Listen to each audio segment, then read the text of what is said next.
athletes to look out for. Lane 4, Yvette Lewis of Panama, as well as lane 5, Lavon Idalet of Dominica. A personal best of 12.86. And as for Lewis of Panama, 12.82 so far, her personal best. There is a slight headwind for the athletes to run into.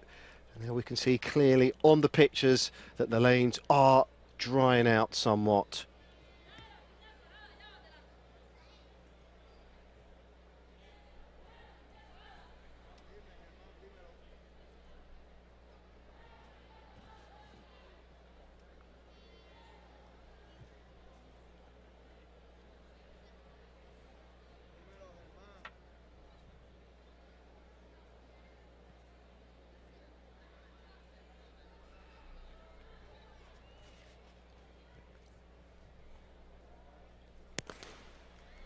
So to get away first time, an excellent start made in lane 3 by Raven Clay of America.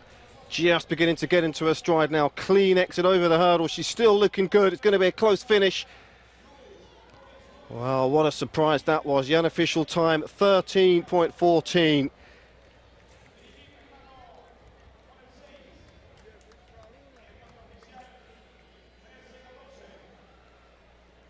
Well, lane 6, it looks like Melando of Colombia perhaps is the winner here. We wait for the confirmation as to whether it was. She didn't get the best of start. It was Clay and Lewis and Idalet of Dominica who made the best starts. But this lady, the last 50 metres, really came into her own. And in the end, she won by a good distance.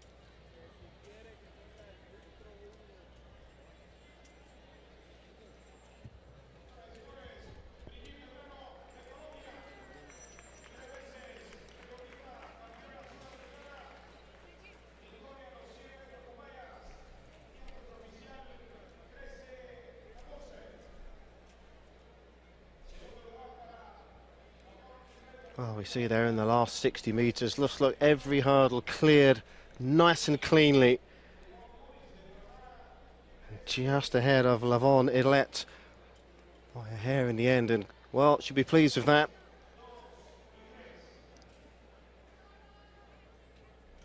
There certainly wasn't much in it. Well, that's a decent time. Nowhere near the meeting record that has been held here since 2008, incidentally. 12.71 by Kelly Wells.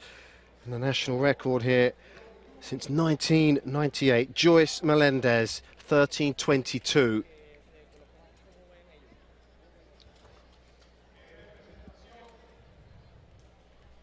We're still a long way, of course, off from the 2015 World Championships to be held in Beijing. All of the memories, of course, from the Olympics will come flooding back once that is all over our TV screens. But right now, the focus here is on Ponce. And this event is one of 3 competitions in the IAAF NACAC circuit where competitors can accumulate points in the IAAF ranking system. Many decent Americans have made their way here as well to participate in the event. And it's interesting to see just how they go out there this evening.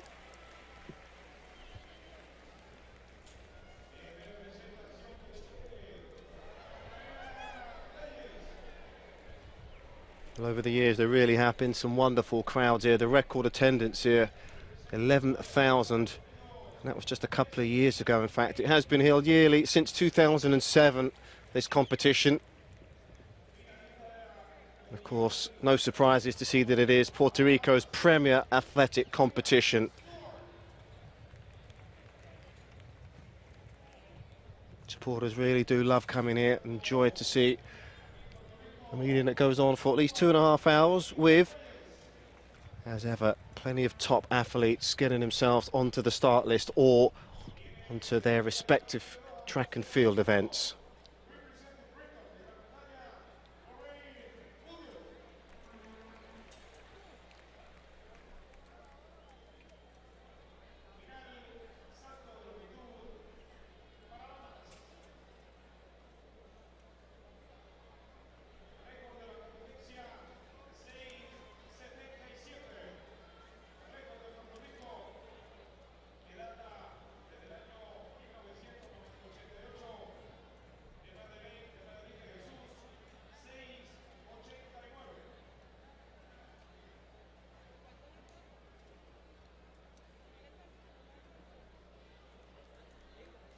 Well, one event already done and dusted on the track, and there are plenty of events to get through for an event that is approximately 2.5 hours, of course.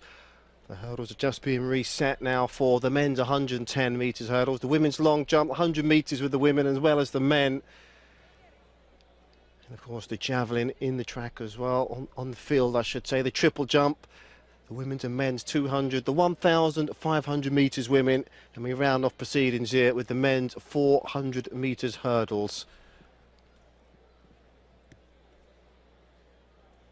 Well, while we touched upon the fact that there is a strong field here this year as ever at Ponce, of course,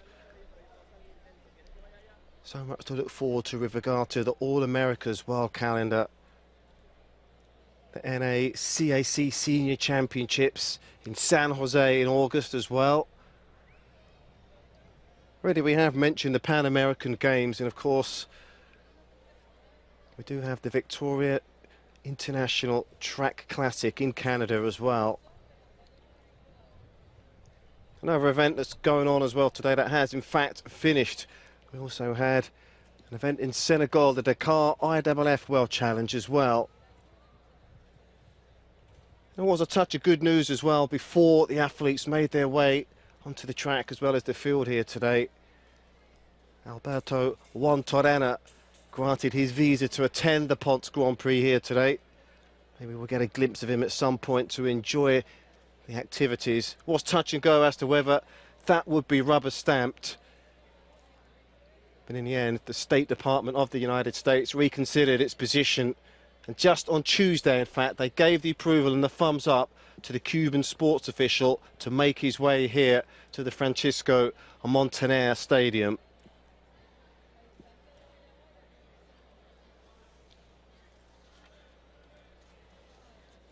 Good to see that he's here. He's a legend in these parts, of course.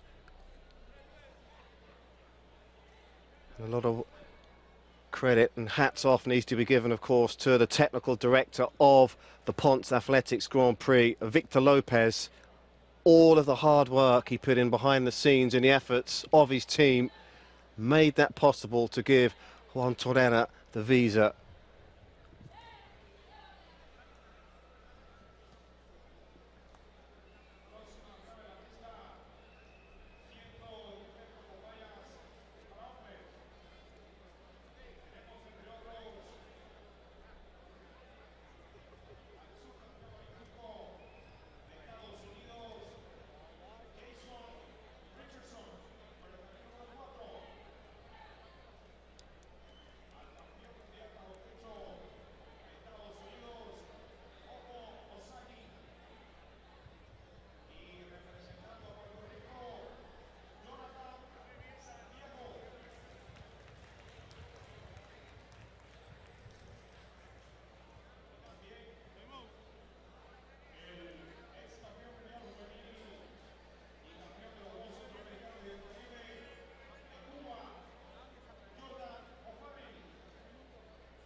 For while we wait for the men's 110-metre hurdles to get up and underway, we're currently watching the women's long jump competitors just going through the motions, just going through the strides right now before that event starts.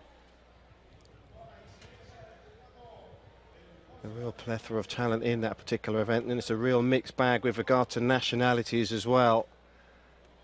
Lorraine Ugan of Great Britain, she's here. Whitney Gibson of America, as well as Jessie Gaines. Just the one Puerto Rican competitor in the women's long jump, that being Maria Hodge, a personal best of 6:19. Something for the spectators to cheer, and perhaps she can get herself into the top three. She is a dark horse to do so.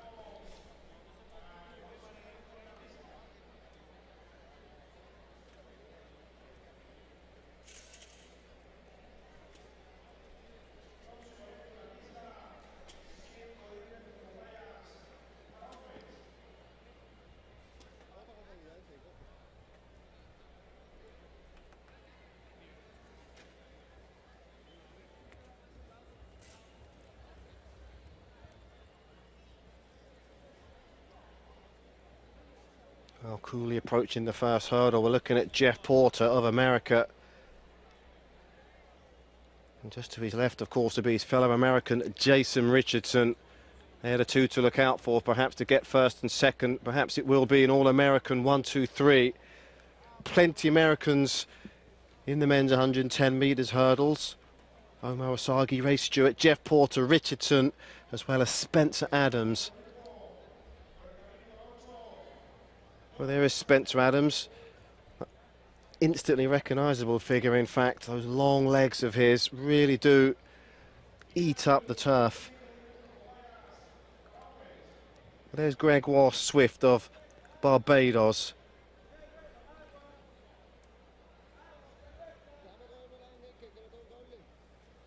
Many of the athletes still looking to shake off the cobwebs at this start of the season. And those clouds over there don't look too good, to be honest with you. We have had a splash or two of rain. Let's hope that is the last that we see of that.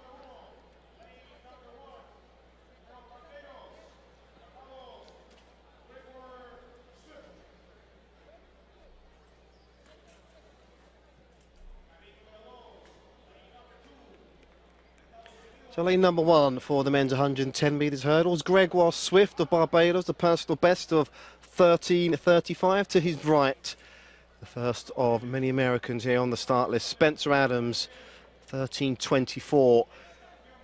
Jordan O'Farrell of Cuba, far behind with regard to his personal best, the 13:35. Jason Richardson of America, 12:98. Jeff Porter in lane 5. Just one of 4 athletes who have managed to nail a season's best so far, 13:26. Ray Stewart in lane 6. His best time so far this year, 13:45. And in lane 7, Omar Wasagi, another American, 13:56. And in lane 8, a local talent, of course, Jonathan Santiago of Puerto Rico, 14:07.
Well, it certainly won't help the athletes. They've been held here for a long time in very damp conditions here. They've gone back behind the starting blocks now.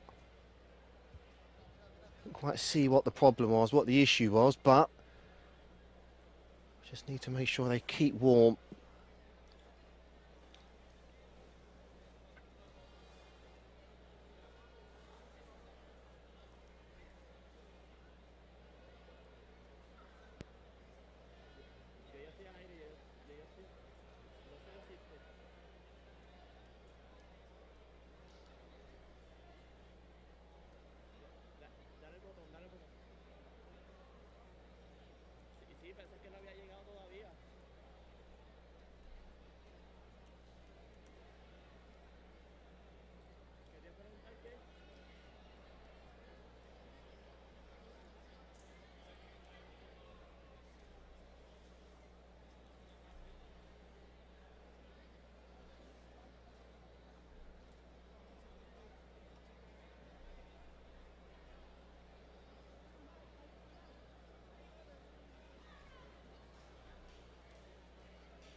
After a long wait, they get away first time. Good start made in lane 4 by Richardson. Jeff Porter as well, clipping the last hurdles, but it is lane 3. Jordan O'Farrell looks like perhaps he's going to get there first, just ahead of Richardson, or was it? Well, it was a close finish, and perhaps Richardson just did enough in the end. Well, it certainly seems like that is the case, and he certainly had to work hard for that, Richardson. O'Farrell got himself a beautiful start. Porter in lane 5, guilty of clipping 2 or 3 hurdles on the way to the finishing line. Well, as did Richardson as well. Much more cleaner as he got closer towards the end. Look at that, that was close. Just about got there ahead of O'Farrell.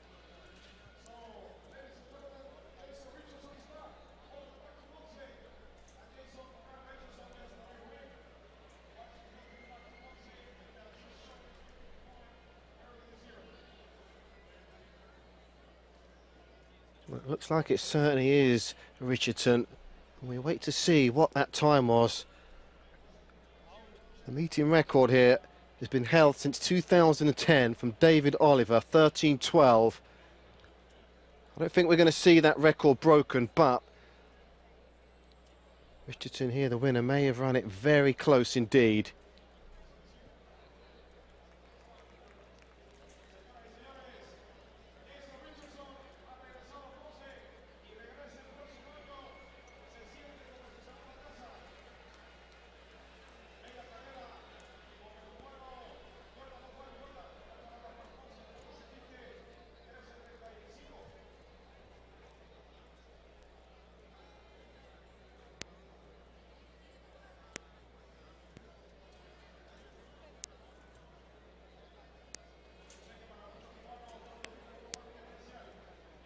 Well, there's a delightful shot here of this arena. The Francisco Montaner Stadium, of course. Multi-use stadium for baseball, football, and this evening it is athletics, the main event of the evening here in Ponce.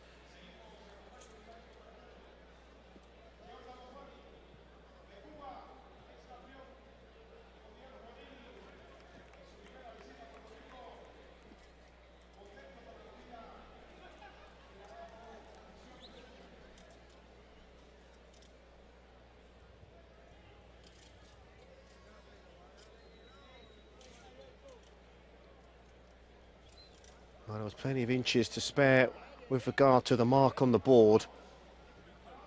The white flag went up immediately.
Got plenty of speed on the runway, but immediately the red flag went up.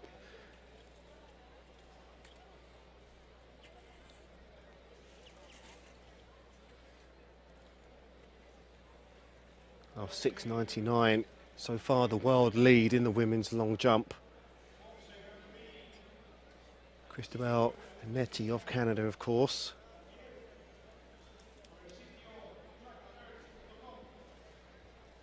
Here's Maria Hodge of Puerto Rico now. Personal best of 6 meters 19. Would be absolutely delightful if she would better that distance here this evening on home soil.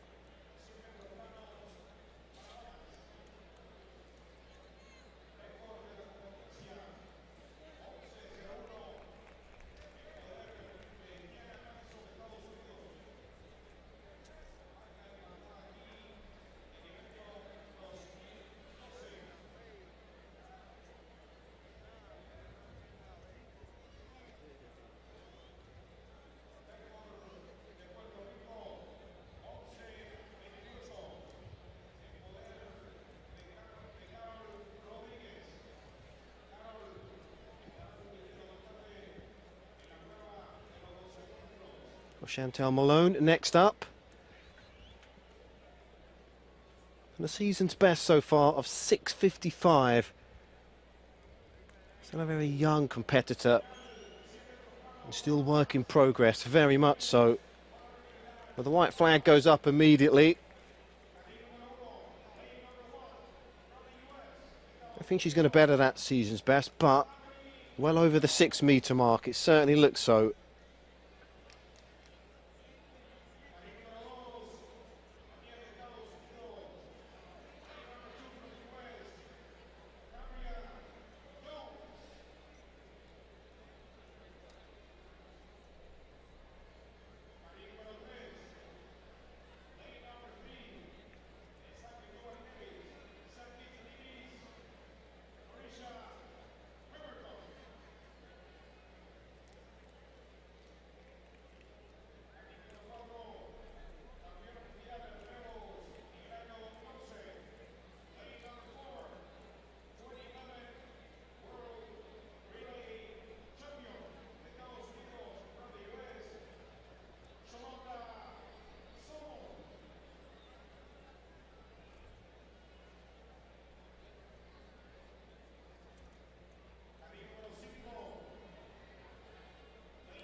Well, she'll be pleased to get the white flag for that. She really did generate some good height off the board.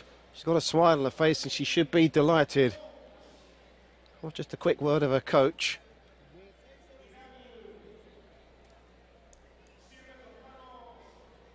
The mark on the board certainly looked good. Well, it's the women's 100 metres next up on the track. And of course, Shalanda Solomon of America, she's here. Good to see her here, as well as Jessica Young and Octavius Freeman as well. They occupy lane 4, 5 and 6 respectively. We do have 6 Americans here in the field.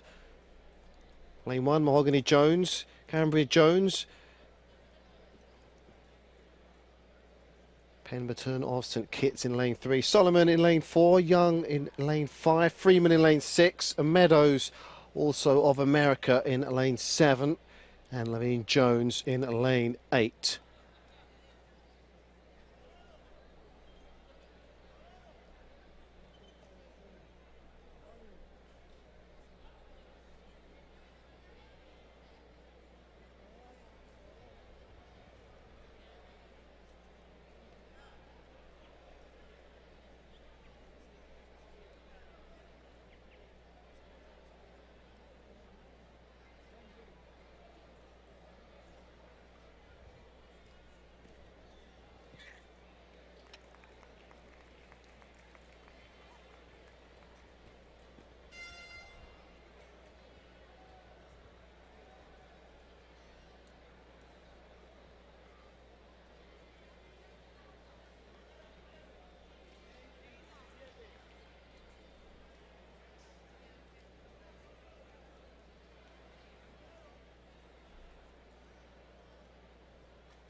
Well, they get away first time in the women's 100 metres as expected. We see Solomon striding away, perhaps the victory here. She's just beginning to falter. Well, was she pipped in the end by Jessica Young of Pemberton?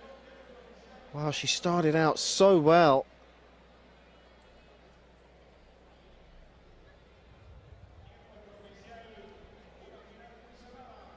Well, as it was in the men's 110 metres, as it was here in the women's 100 metres, it was a very close finish.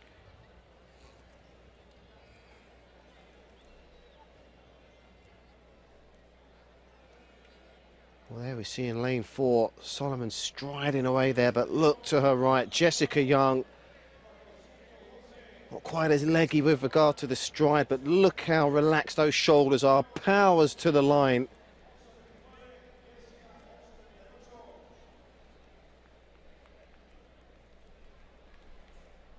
Well, we expected to see the Americans dominating this race, and so it's proved to be.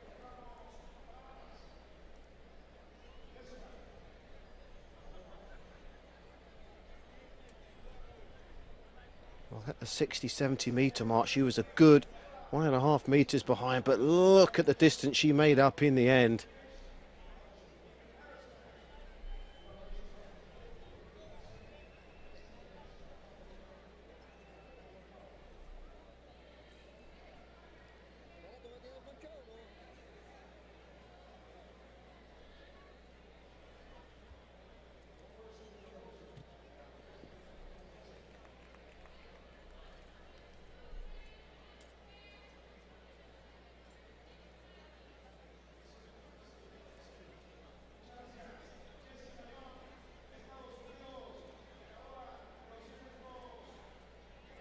Well, 11:38, it's a pretty decent time she's nailed there.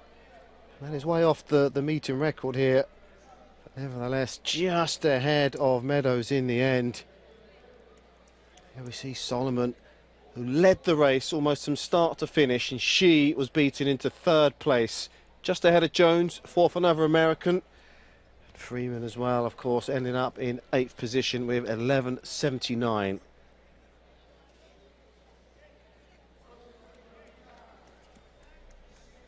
Maria Hodge of Puerto Rico in the women's long jump.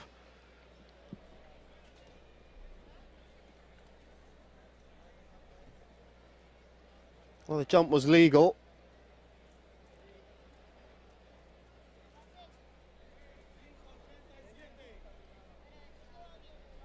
Quite an unorthodox and a very short run up onto the board. Just needs to generate more spring once she gets there, though. Didn't get the height required to get a better distance on that particular jump.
Well, we get a clear look on the replay there of just how much power that is generated in the run-up. Nice and compact with regard to the tightness of the shoulders, the arms to the body.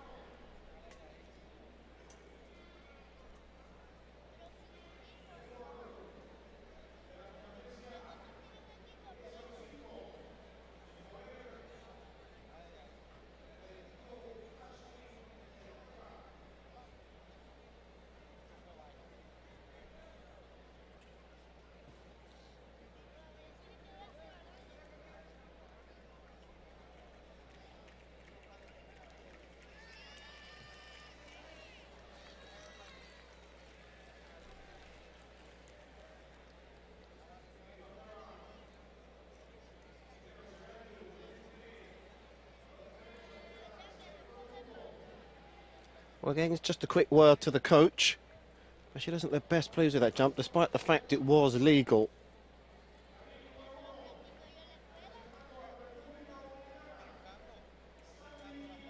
While this is going on, we can just see in the distance there the men getting themselves stripped off and good to go for the next event on the track. That is the men's 100 metres, as we continue on with the women's long jump in procession.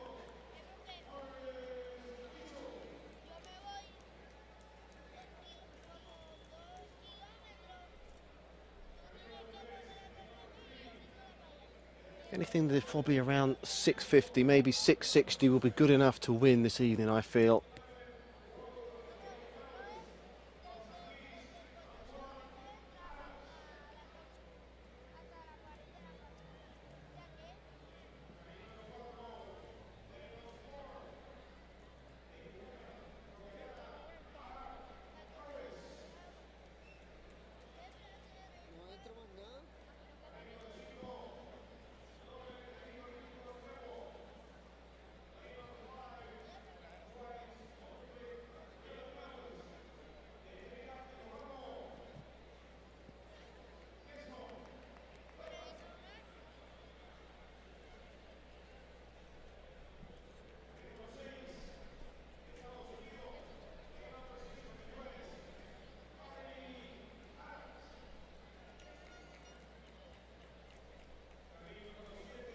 Okay, look at the height generated there. It's a beautiful technique again.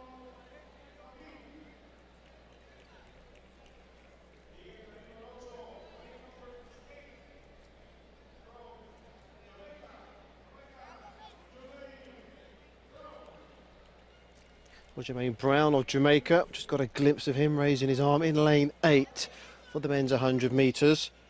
Enjoying a very fruitful season so far is the Jamaican. Season's best of 10:33. Well, a lot of these jumps are getting the white flag, and a big reason for that is a lot of the marks are way behind the board. Plenty of centimetres to spare with regard to the jumpers. See again there, that was just about on it.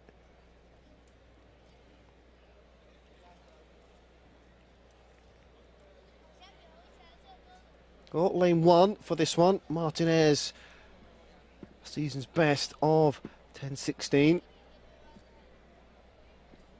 Morris Mitchell of America in lane 2. Personal best of 10 seconds dead. Adams of St Kitts next to him to his right. Slight headwind. He's season's best so far of 10:07. Adam Harris of Guyana in lane 4. 9:90. Keston Bledman of Trinidad, 10:01. Harry Adams of America, 10:08.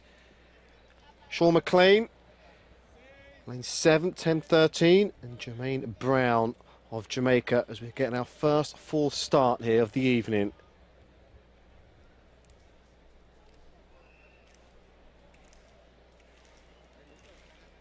Looks like it was lane 4 there. Adam Harris, the guilty party.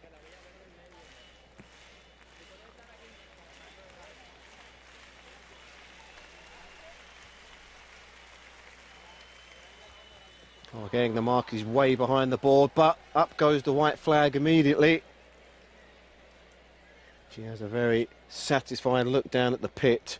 Let's have another look here on the replay.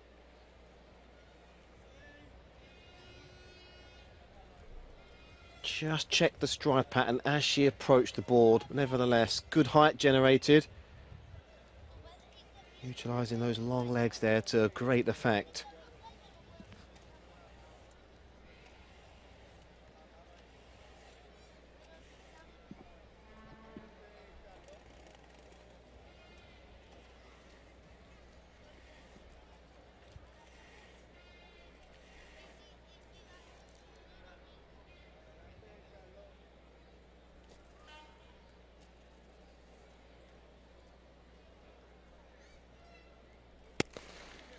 Nice clean start this time around.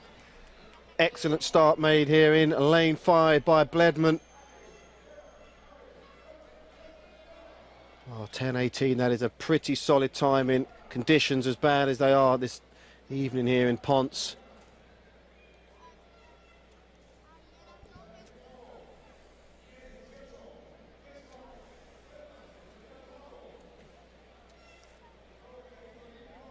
Oh, we see there Adams as well as St Kitts got off to a very good start, just faltered here. As well, Adam Harris as well, who committed the full start, lagging behind at the end as well as Harry Adams of America. Look at that, the muscular figure there, powering all the way to the end in lane 5. And in the end, this race has been won by a canter.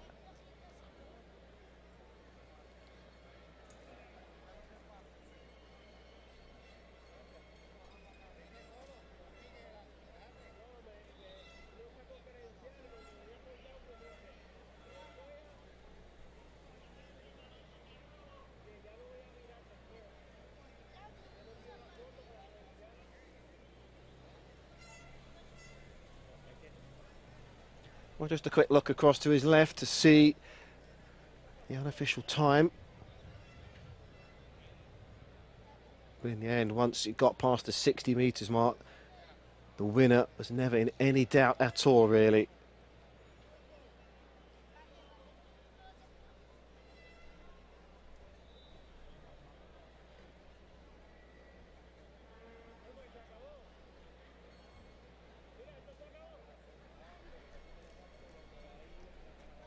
Well, good to see a lot of local talent here this evening in Ponce. This event is considered one of the most important athletic events in the Caribbean. It's competitive, very well organised, and as ever, in this, the 9th edition of this Grand Prix. There are plenty of quality out there with regard to the athletes that got themselves onto the start lists. Plenty of high school relay races here. We've had development races, the opening ceremony, as ever, was a delight to see.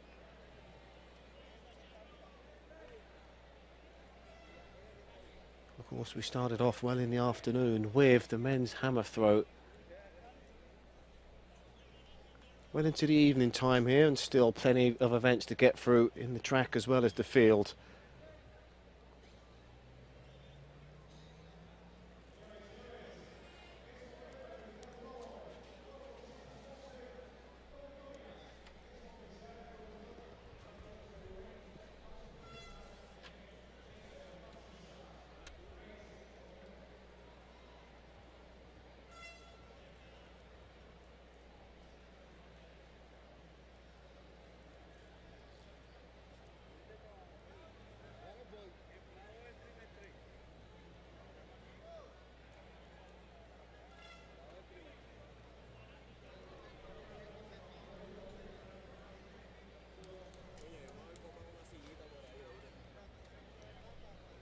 Well, back to the long jump, and once again, it is Maria Hodge. Puerto Rico perhaps looking to better her personal best, which is 6.19. Okay, running into a slight headwind, but nothing too sinister. You can see there by the flags, just on the left of your screen. Such an unorthodox run up to the pit. And this time she does get the red flag.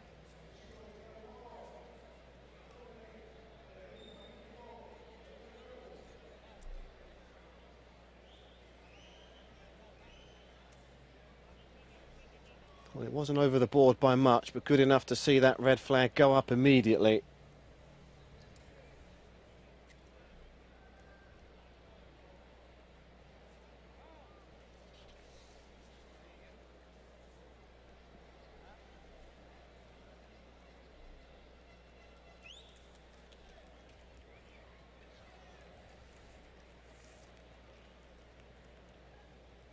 Oh, she looks delighted with that, doesn't she?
Well, again, it's such a powerful run-up down the runway. Seen some very short run-ups so far this evening. This lady, you see there on the replay, has class written all over it. Lift her head up at the last moment, arms tucked in nice and tight, and look at the height again she generates. Could do with a bit more kick with regards to the cycle, the rotation of the legs once she's in the air.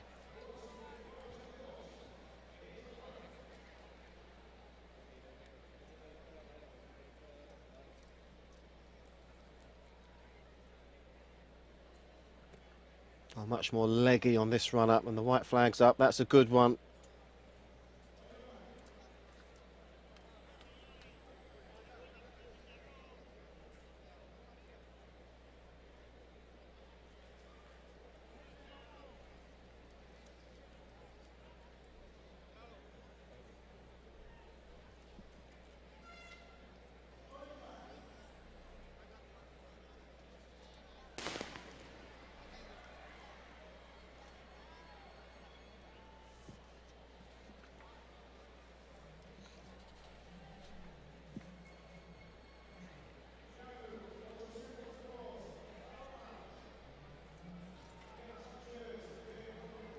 Well, more action here on the track.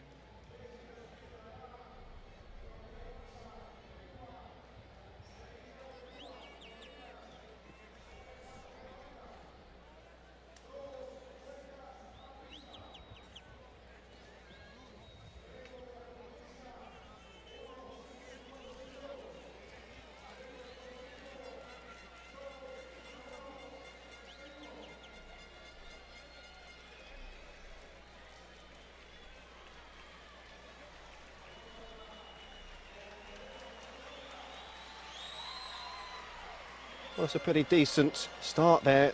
The first 400 metres, 47.60. And the pacemaker has stepped aside, so the winner will come from the four here who have made their way out to the front. And of course, no surprises to see them tightly bunched together.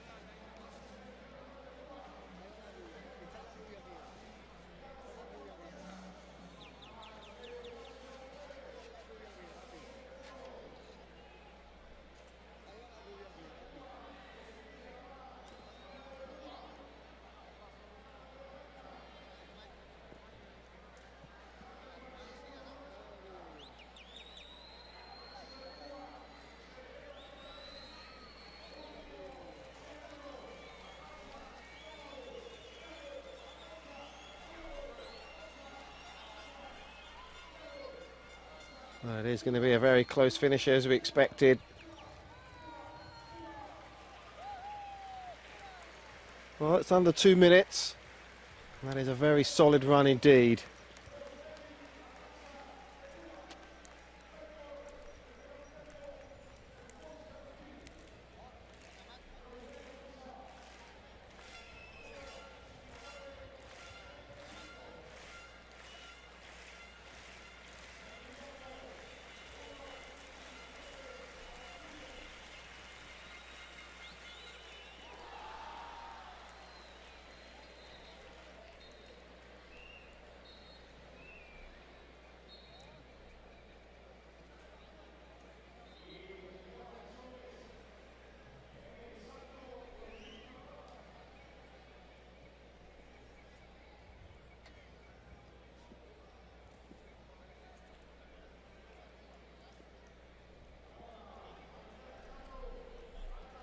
And we did have two Puerto Ricans in the race that the locals had to cheer.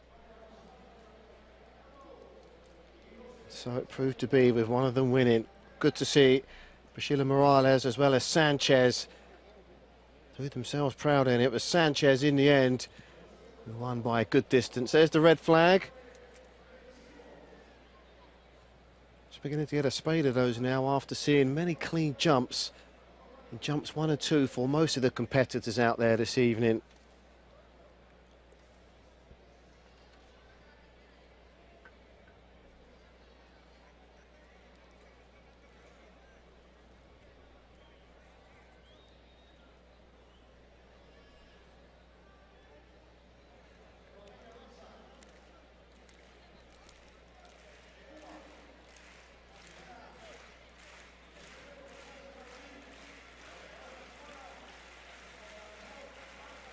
So Rosemary Almanza of Cuba, in fact the winner, 1:59.35, just ahead of Diago of Cuba, and Campbell of Jamaica having to make do with third place, 2:01.59.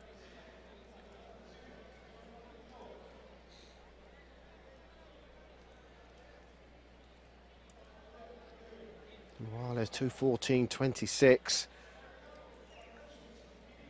With the Morales, in fact, of Puerto Rico having to make do with fifth and sixth place. The pacemakers did their job, set the pace and stepped aside at the halfway point. And after that, we just saw the Cuban do the rest.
Oh, it's another pretty decent jump distance-wise, but unfortunately it wasn't legal.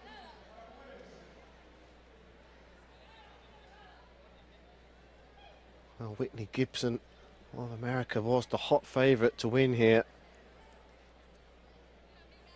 Again, just checked there with the left foot as she approached the board.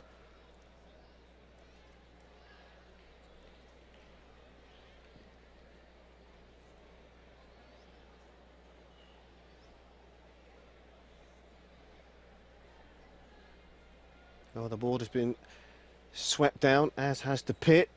So move on to another jumper.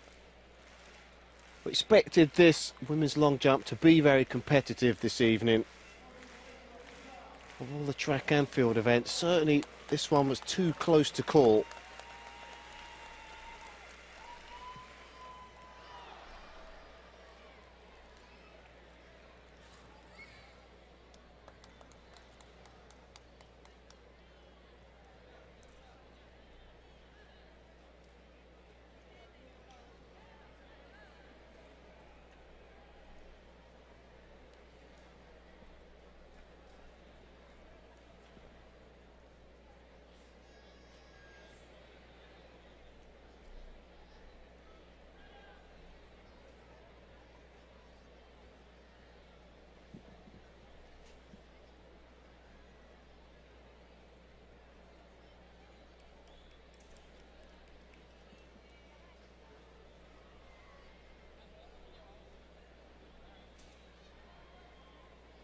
Well, she may be short. She does generate a lot of speed, as Jessie Gaines.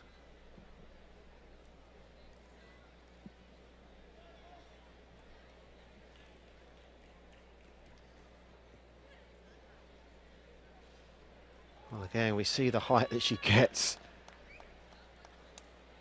She's got the white flag. And now, Jessie Gaines, 6.55, a personal best. If you were to better that, that, in my opinion, would be the winning jump this evening. She always gets herself stuck in the pit. Such is the height that she does get.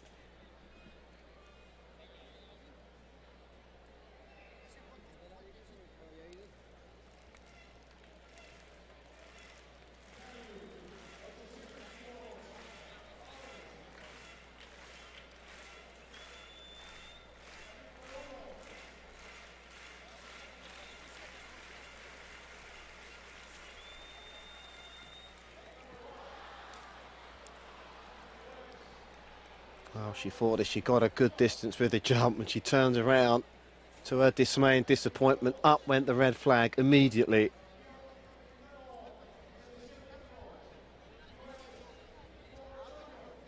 Yeah, it was over the board, but not by much.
Well, plenty of action we've seen so far with regard to the women's long jump. Over to the men once again. Next up it is the men's 800 metres.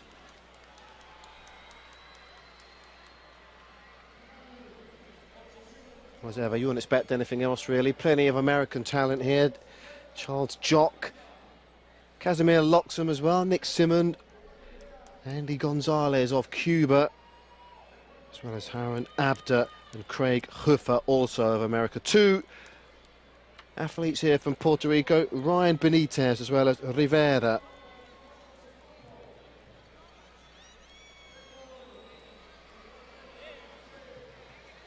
Well, we saw in the ladies' 800 metres, the pacemaker took off at breath-taking speed, then opted to dip out after the 400 metre mark. Let's see what happens here in the men's. Nicely tucked into position there is Andy Gonzalez, just off the shoulder of Nick Simmond. Well, as expected, at 400 metres, the pacemaker will take no further part in this race. Pretty decent first 400 metres. Yeah, looking ominous, just on the fringes of things now is Gonzalez of Cuba.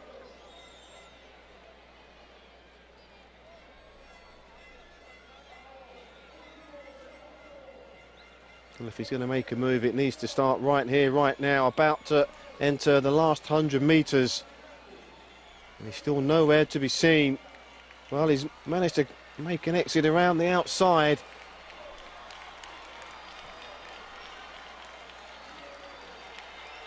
Oh, just look at this for a late surge. What a finish that was. 1:45.40. Well, that was a brilliant finish, it really was.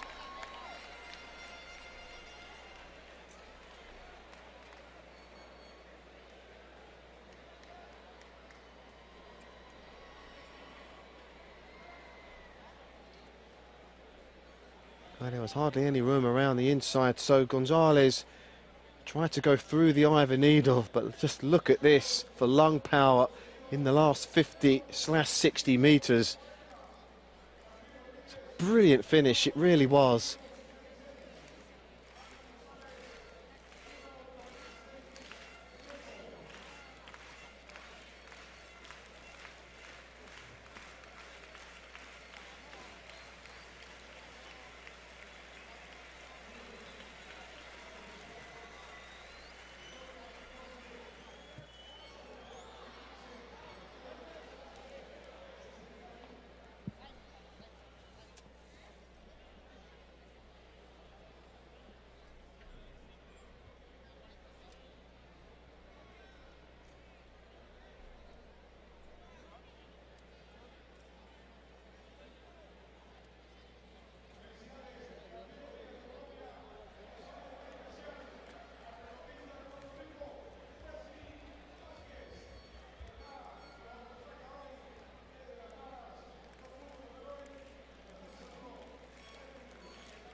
Well, we're now well and truly at the business end now of this long jump competition.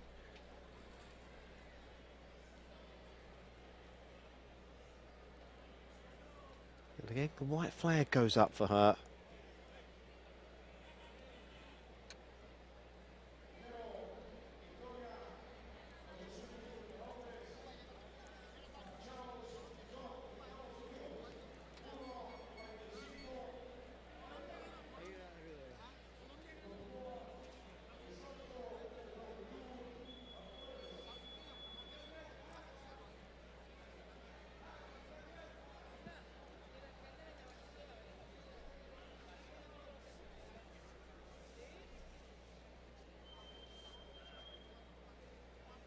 Well, there it is, confirmation of the men's 800 metres. Charles Jock with that delightful finish at the end, a lung burst in last 50 metres, 1:45.40, just ahead of Rodriguez. And Gonzalez of Cuba having to make do a third. Abda in fourth, 1:46.33, and Nick Simmond of America having to be satisfied with a fifth place ahead of his fellow American Mark Vizorek of America also. Sanchez in last in 8th position, just ahead of Loxham in 7th position. So we're looking at Jessie Gaines once again.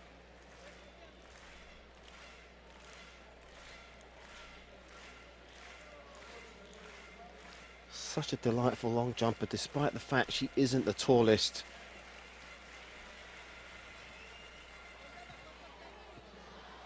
Lorraine Ugen of Great Britain again.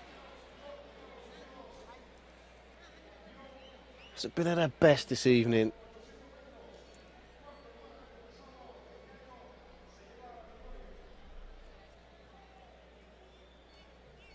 That's the second red flag now that she's got.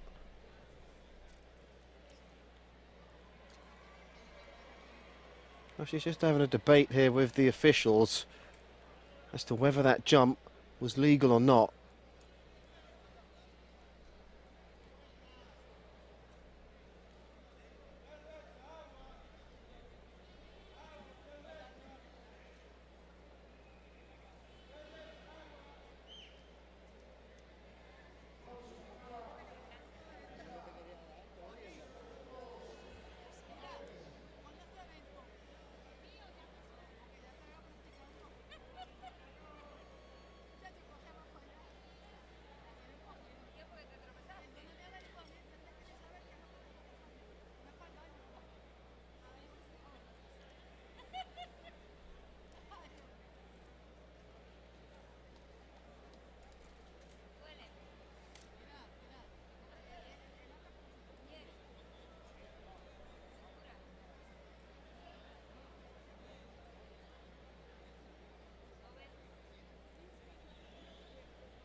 But when you see it there on the replay, perhaps she did have a point. Certainly from that angle, it looked like it perhaps may have been a good jump.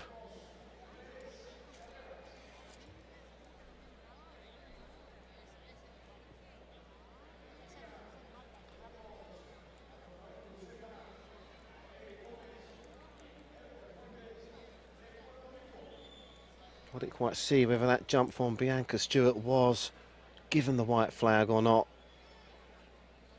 Good to see an athlete from the Bahamas here today.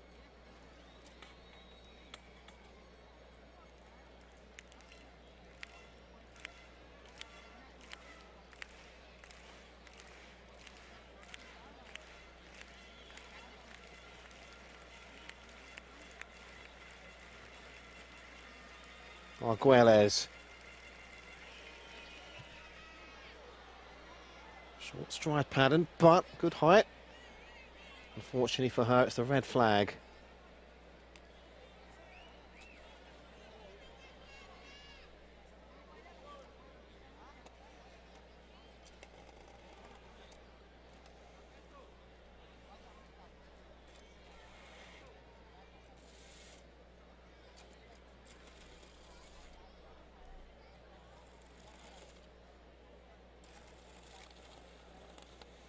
Well, again, it's a conversation. Again, it's a debate.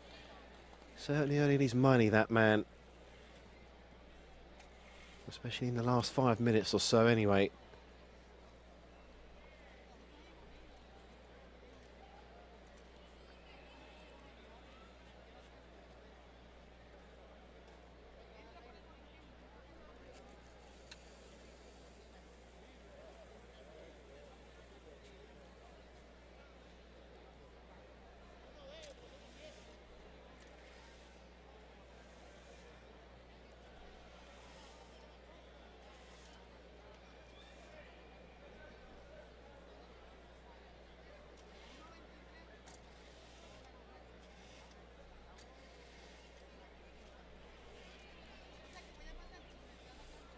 Well, again, it's a very close call, as we just saw there on the replay.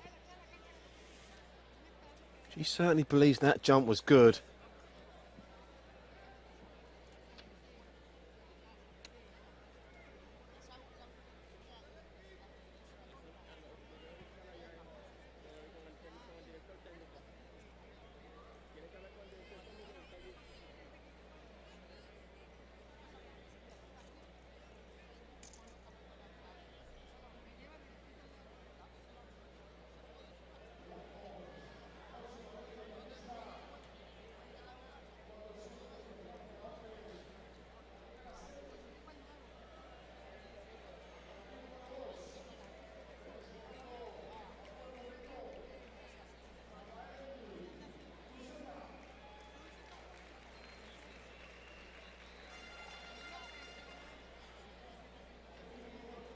Next up on the track, it is the men's 400 metres, one of 3 heats out there this evening.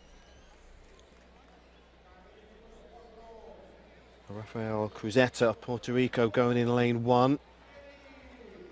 Here's Eric Gomez, another Puerto Rican. Season's best of 47.37, a personal best of 46.89. Just ahead of him, Andreas Rodriguez, 46.60. Ramirez of Venezuela goes in lane 6. Season's best of 47.93.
That's a false start then at lane 4. Eric Gomez of Puerto Rico raised his hand immediately. The other competitors were quickly out the blocks, but he was stationary. Now, the big question is, does he have a problem?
Just checking the starting block there. Perhaps there may have been a problem with that.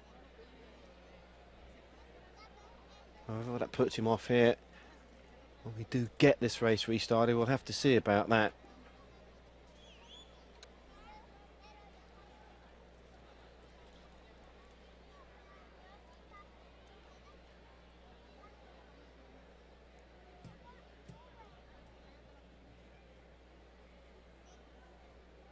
So for the second time of asking, perhaps we'll get a clean start this time. So the men's 400 metres, heat 1 of 3.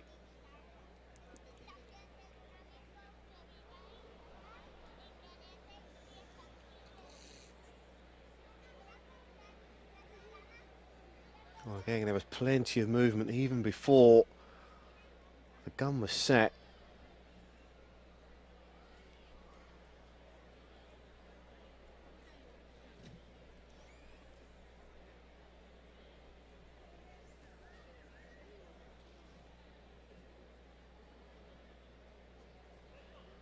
It looks like it's the speakers that's the problem.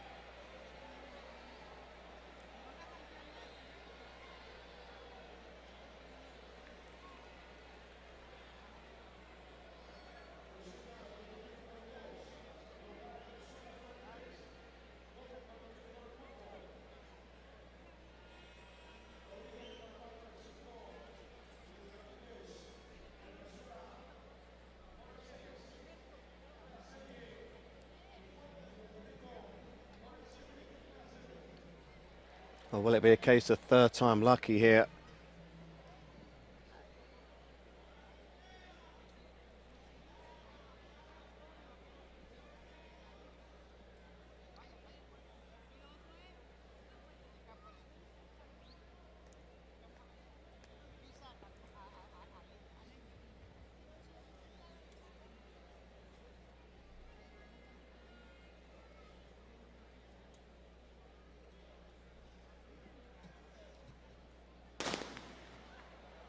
This time it is a nice clean start.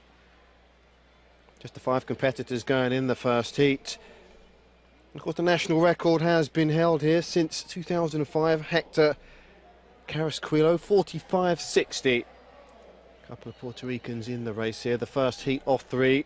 It certainly looks like Gomez of Puerto Rico has got off to a good start. He really is attacking the bend here with a great deal of verve and vigour, as is Rodriguez.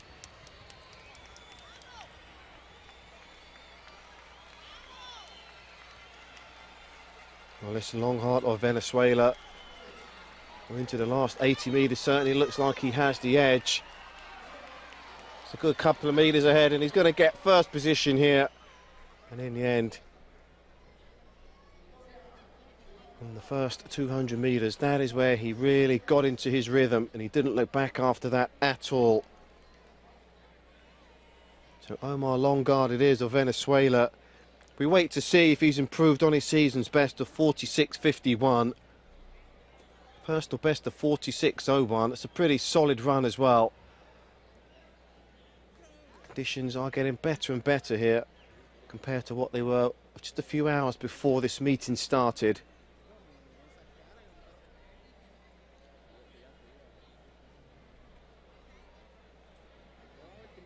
Now it's there where he starts to really attack and make inroads into Eric Gomez.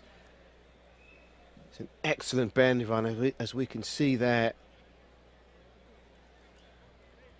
Timed it beautifully, really, because you left enough gas in the tank, and we see there at the 100 metres mark the distance that he has, and he maintained that distance all the way to the finishing line.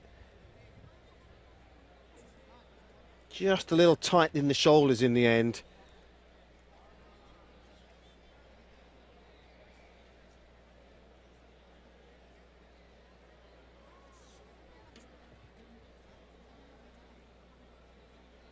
But all in all, that is a very good day at the office there for the Venezuelan.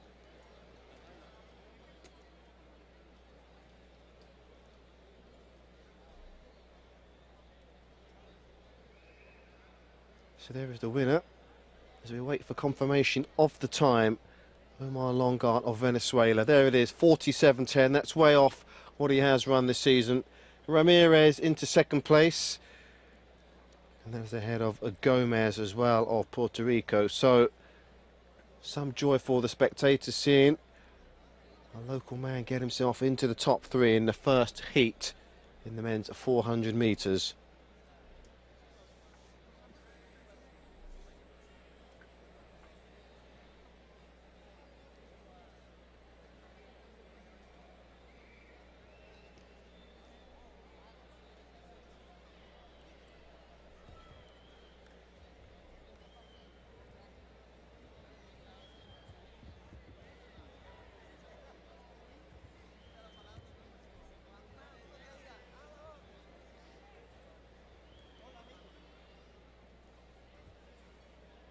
And almost at the midway point of the event, and still plenty of events to get through before we bring the curtain down on another successful instalment of the Ponce Grand Prix.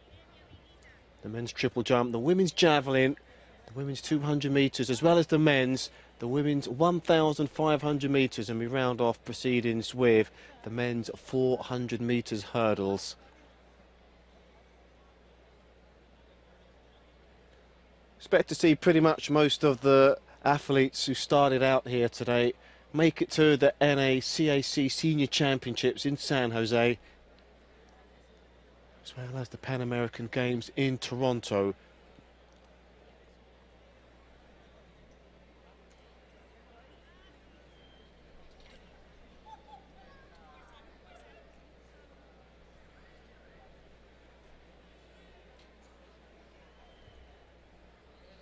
Of course, we are halfway through this competition here, and as mentioned in the introduction, there's still plenty of events in Europe on this year's IAAF World Challenge calendar. Austria in the Czech Republic, Rabat in Morocco, Madrid, Berlin, Zagreb and Rieti in Italy. Another fantastic one-day event in Italy.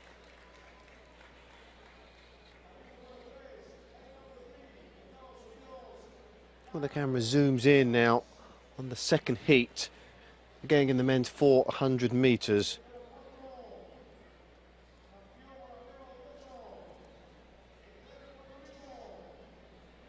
Carl Clemens of America as well. Got himself a good lane, lane 3. Another runner from Puerto Rico, Hector Carrasquillo, is here with a personal best of 45.65. Chosen his home event to make his debut this season.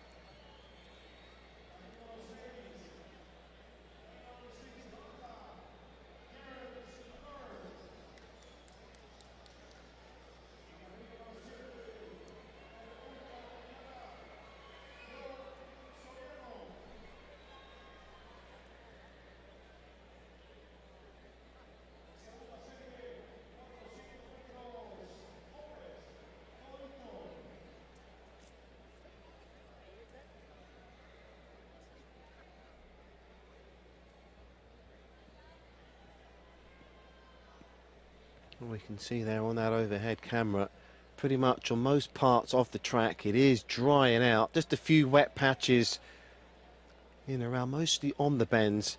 You can see there on the last 100 metres, the track pretty much dry.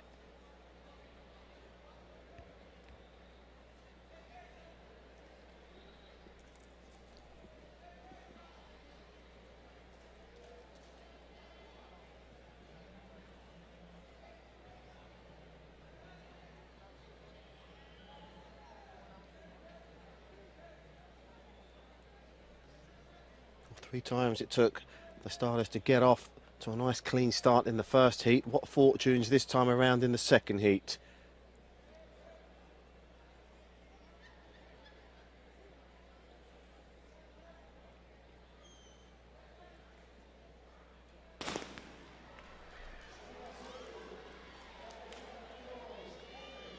So 7 runners in this heat, and a good start has been made by Kyle Clemens of America in lane 4. Ponce also of the Netherlands going well.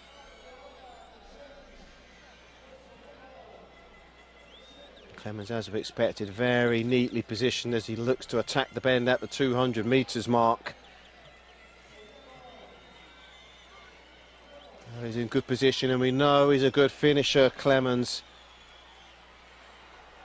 See there as well, Teres Agat of the Netherlands, another runner we expected to get to the finishing line ahead. It's going to be close again. There's a late surge there.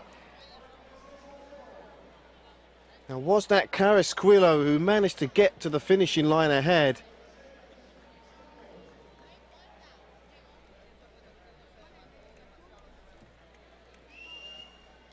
Well, we have seen some incredible finishes so far this evening, and this one has proved to be no different, really.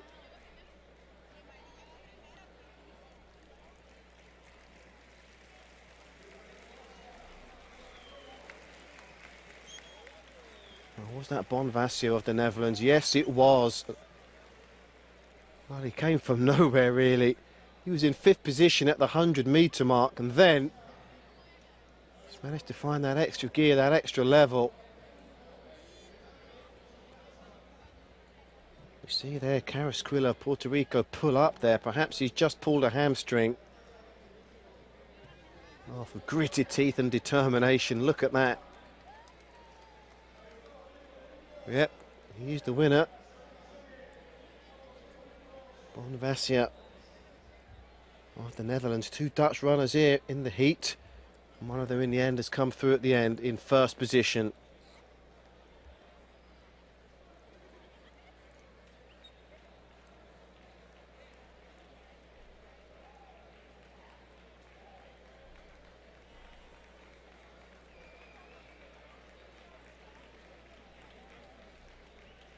Well, he's walking off, so perhaps it isn't a pulled hamstring. Didn't look quite as bad as it was when the race was in procession, but it's not good enough to see him finish. Good to see an official help him off.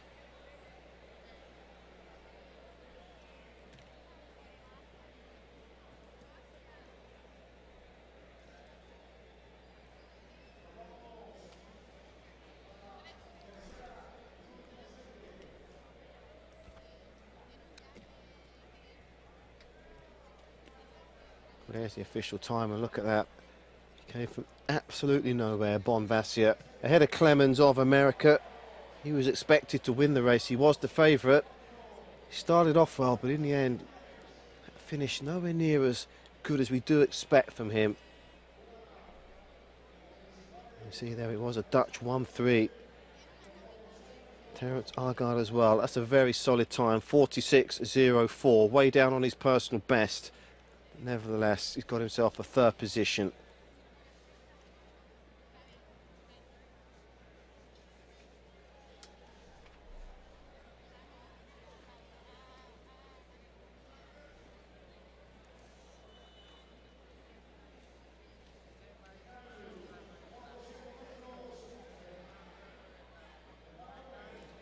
Well, these are the men, the athletes, in the men's triple jump.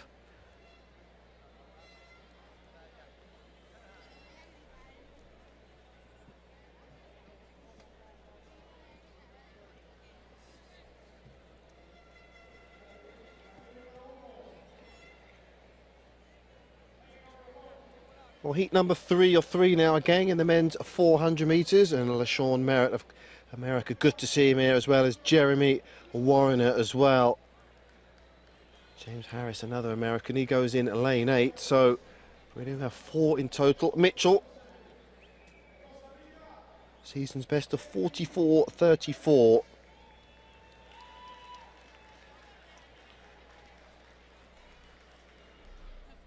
Of course, LaShawn Merritt as well, 44.90. He'll look to see if he can improve on that season's best here. No reason at all why he can't do that. He's got enough talent in there to push him all the way, Merritt.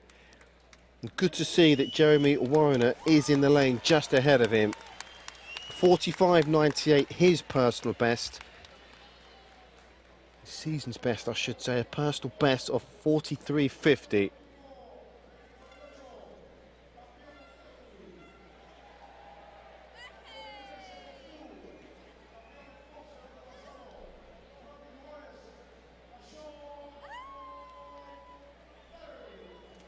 Well, there he is.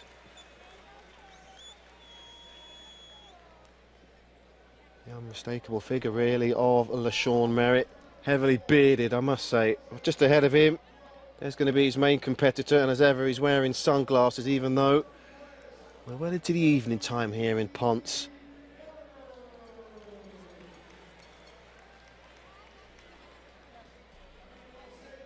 Lane 6. Corsadino of Trinidad and Tobago. 44.34, the season's best. 45.01, a personal best.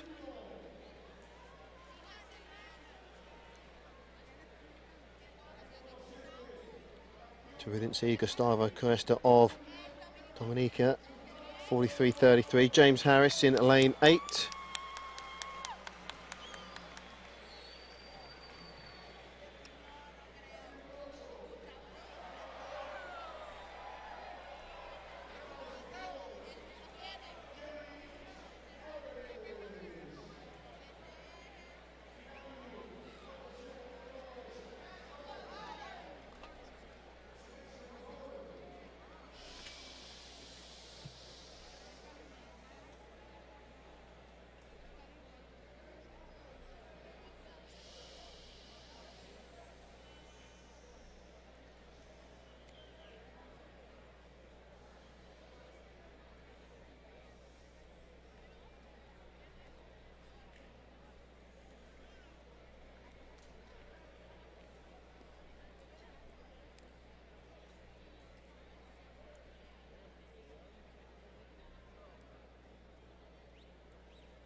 Well, not for the first time. Seems to be a problem with the microphone, and it's lane 4, and that is the lane of LaShawn Merritt.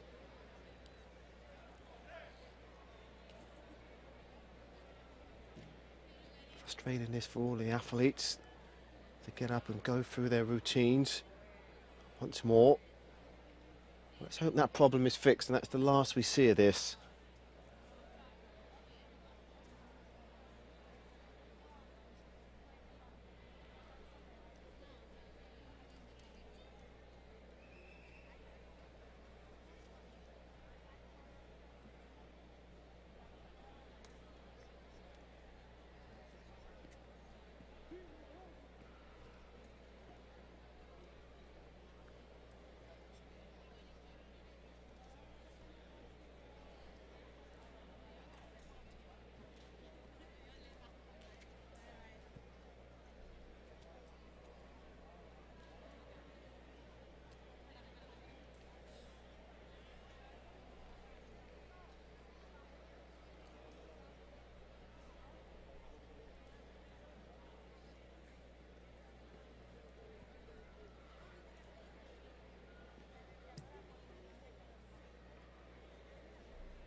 Well, this time they do get away first time.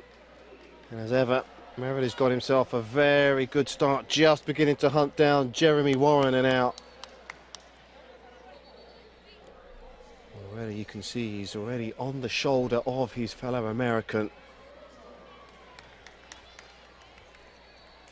Well, they're almost side by side at the first 200-metre mark. Also as well there, Santos is looking good also in lane 3. Still looking to shake off the cobwebs here is Merritt.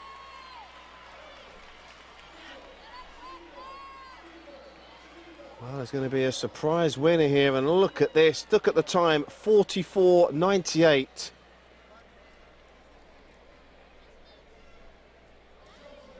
Well, he was nowhere to be seen in the end, Merritt. And was that Cuesta who managed to get himself a first place? Well, we have to see.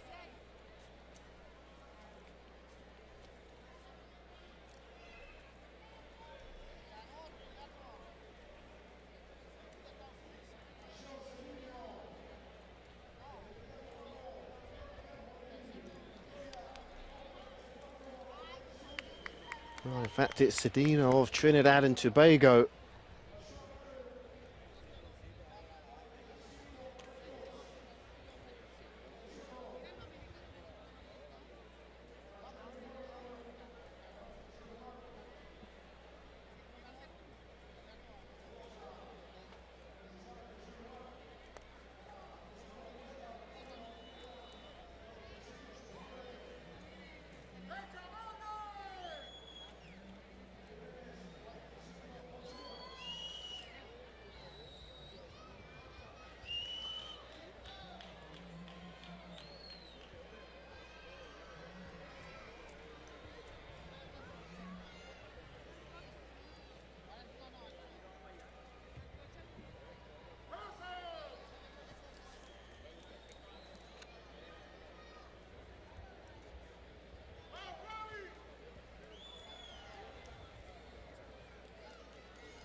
Well, what a finish that was. In the third and final heat of the men's 400 metres, LaShawn Merritt, who was expected to get first, or perhaps Jeremy Warner, well, they didn't. Beaten into submission in the end by Cedino of Trinidad and Tobago. And good to see, as ever, they do introduce a lot of schools events here into the track at Ponce. We had the development races at the start. Now it is high school relays that will be the main centre of attention on the track.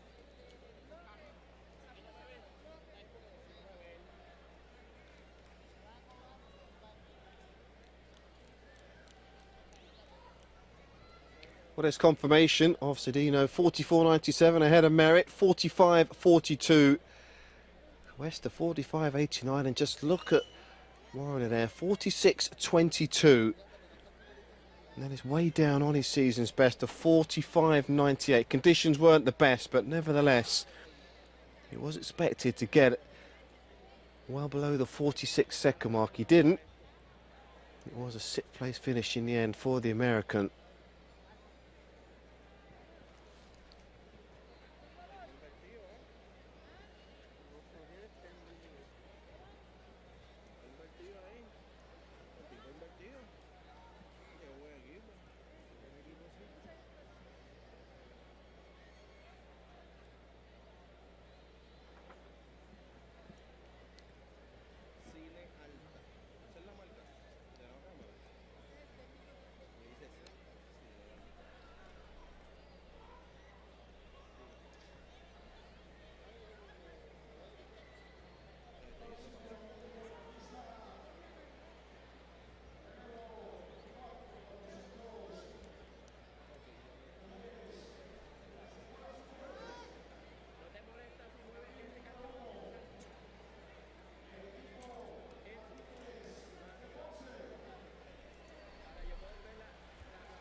So back to the period, it's the men's triple jump.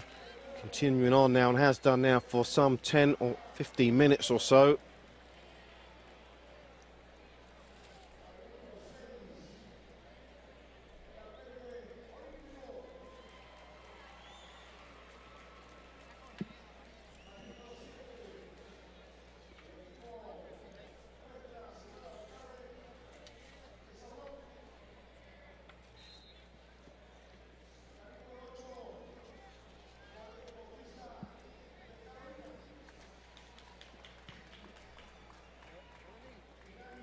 Well, that board really has taken a real buffeting today, and again it's a debate as to whether the jump is legal or not.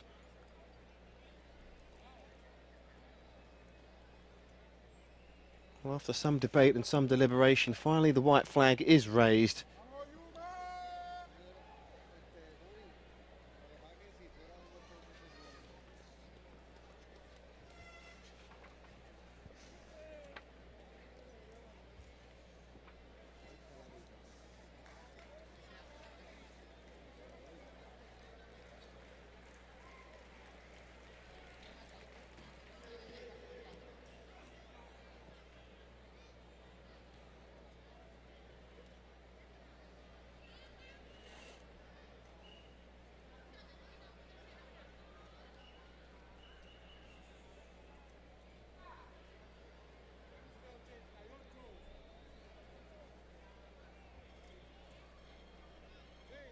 Well, it's a good mark on the board this time, but after that there's still work that needs to be done with regards to the technique.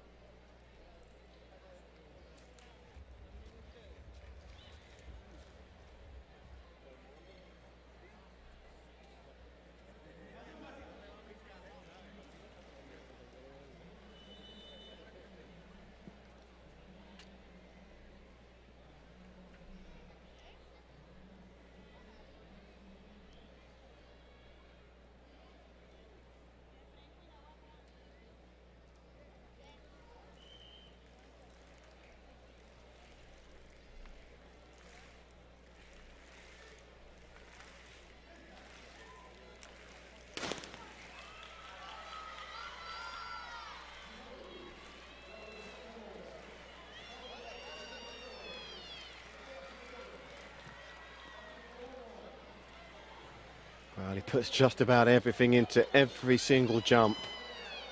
Gets the crowd on side.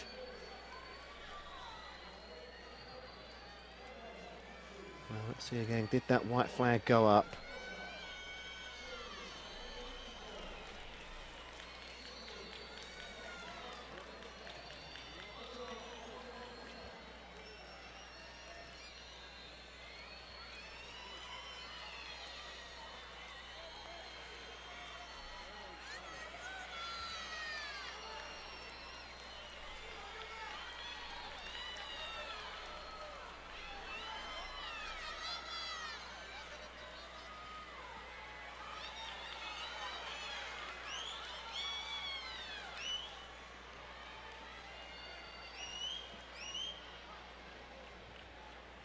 Pretty small field going in the men's triple jump today. Just 8 competitors. 2 from Colombia, 2 Americans, 1 Dutch long jumper, Cuban, and 1 from the Dominican Republic.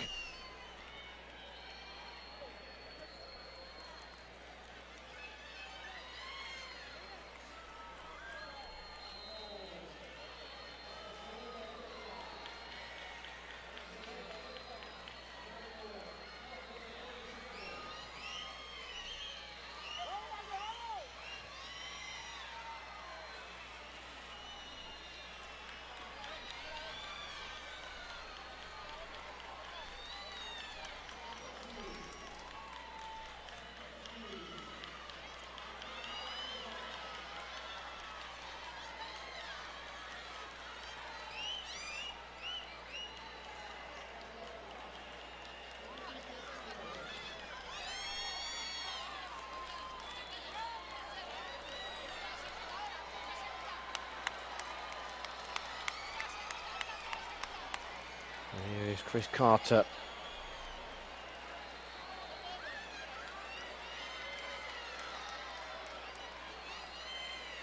Third longest jump in the field of 7 in his career, 17 metres 15. Here he goes.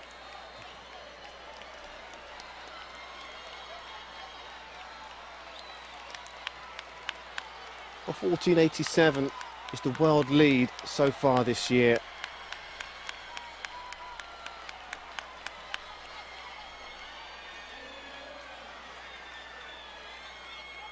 Expect to see that broken sometime soon, perhaps even here this evening, who knows.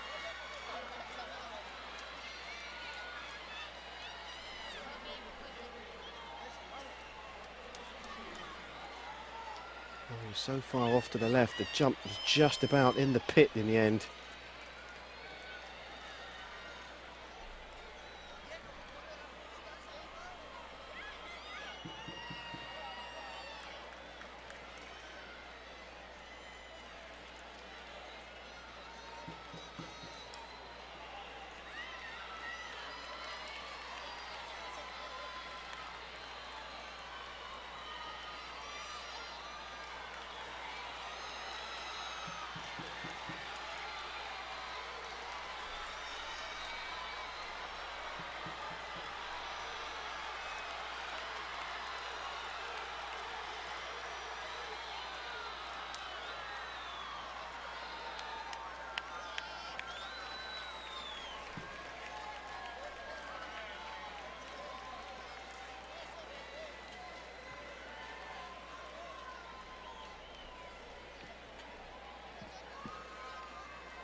Well, he made the decision early to abort that jump. Almost stumbled into the pit. Such a long leggy stride down the runway, it really was. Now we've got the kids' relays going on the track. Difficult time for the triple jumpers.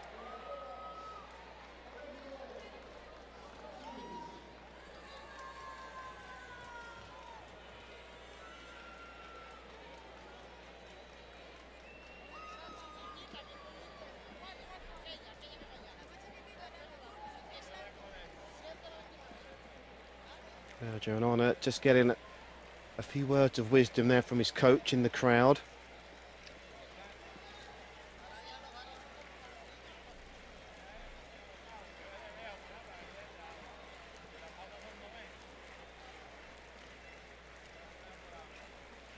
Well, there's confirmation of the women's long jump.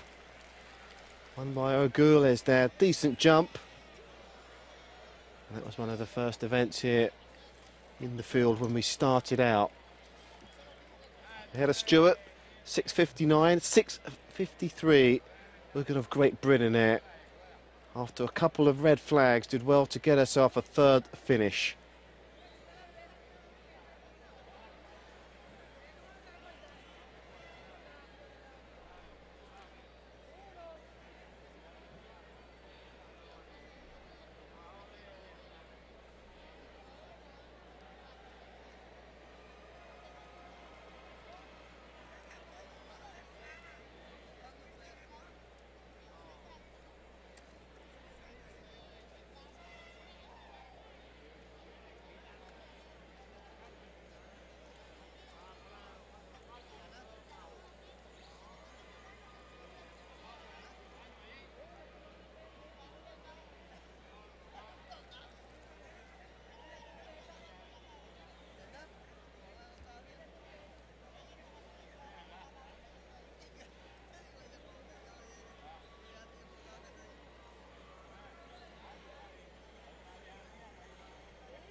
Murillo of Colombia now looking to better what he did on his first jump. Much better technique this time.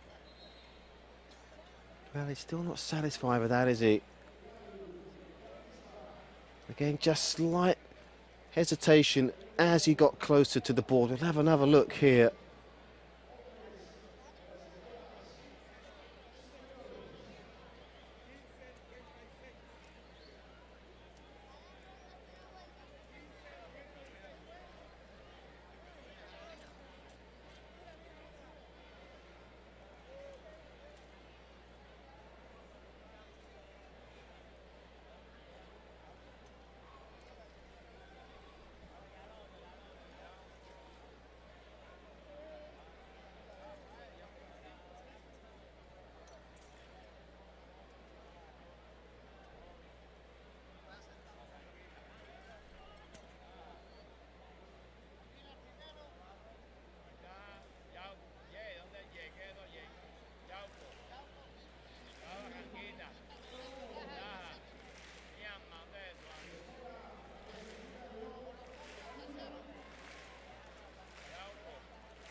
Goodness me, he really does attack that board.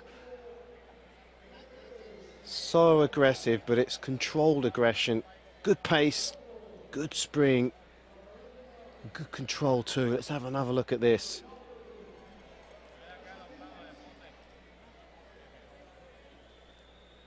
Last instalment of the jump. Could see Fabian Florent just generate a touch more height. If you want to be a touch critical,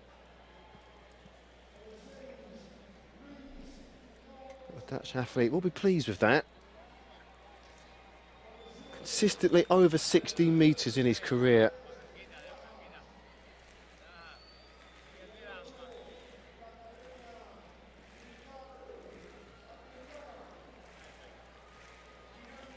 Chris Carter, another jumper who we've seen so many times breach the 17-metre mark. Can he do it here?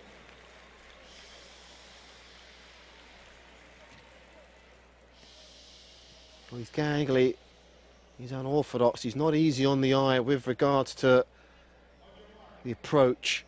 Unfortunately, it's a shake of the head there for the American. That means only one thing: the red flag has gone up. Great deal of power in that run-up, nevertheless.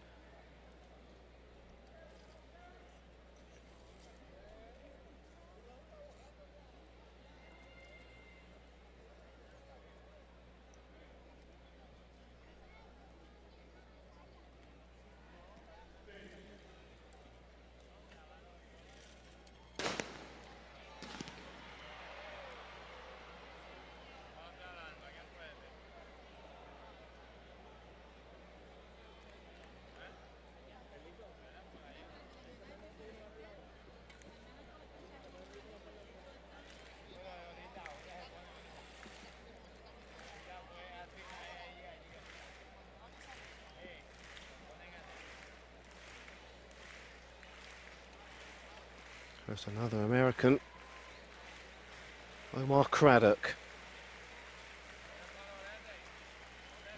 Again, it's a muscular, powerful run. Was that legal? Yes, it was. Well, he's wearing a smile. Well, could that be the winning jump here from the American? Oh, again, the stride pattern just needed to be a bit cleaner.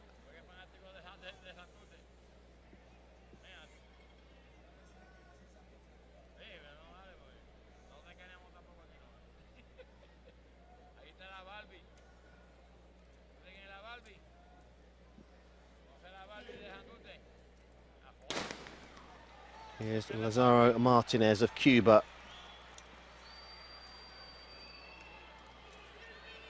Well, form is temporary, class well and truly permanent, and this man has the class to wipe the slate clean and blow this field away if he can nail a jump. And it's over 17.5 metres, as he's done in the past.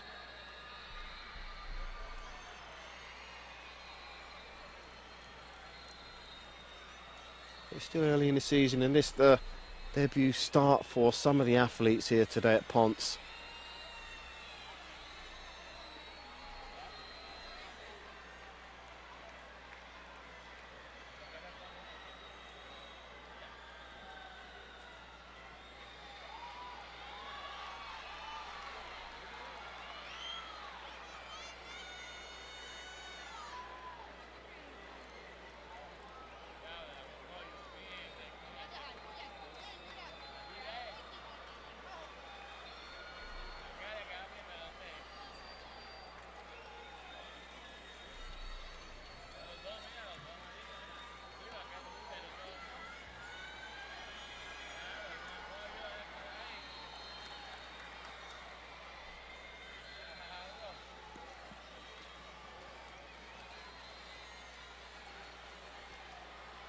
So you're the Juranana of the Dominican Republic.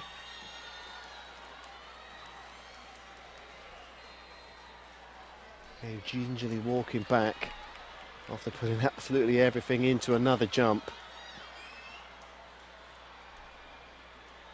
So here's Murillo of Colombia. And here's another jumper that's good enough to hurt the guys at the top of the leaderboard, perhaps.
So the other athletes have remained seated, and it's back once again for his fourth jump for Fabian Floren of the Netherlands.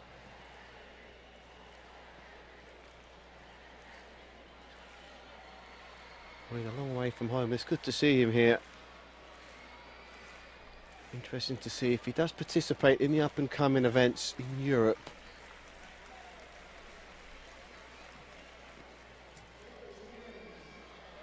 Well, he knew straight away, didn't he?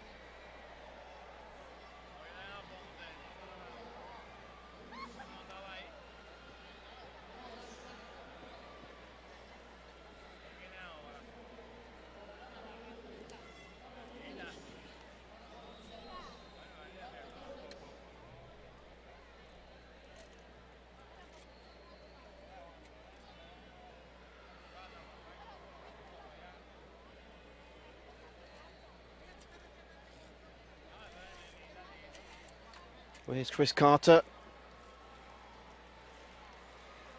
And they're trying to get the crowd going, but the main focus has been on the track in the last few moments or so with the high school relays.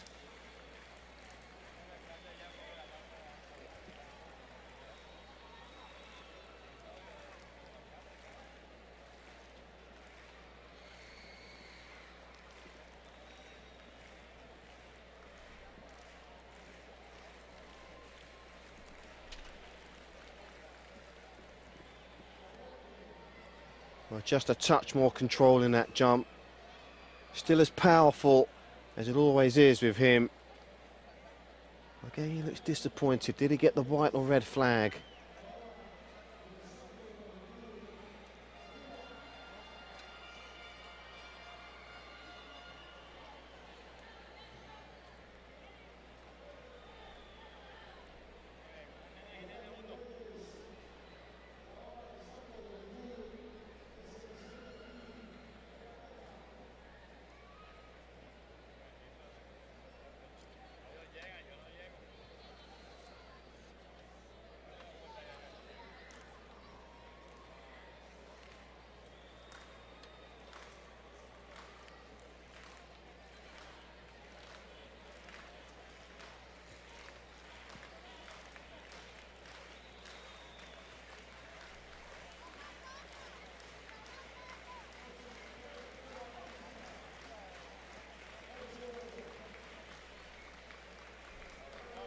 Well, Mark Craddock is ever using almost every inch of the runway to generate the speed that he does.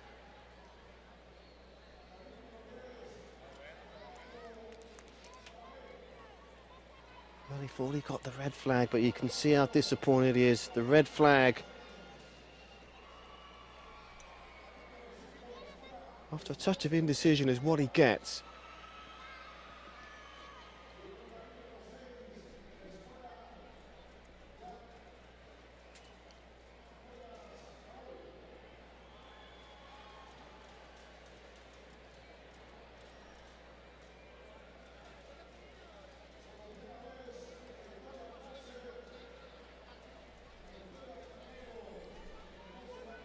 Here's Martinez.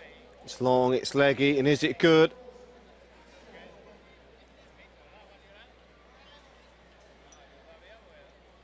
Well, he gingerly walks out from the sandpit, but with the white flag.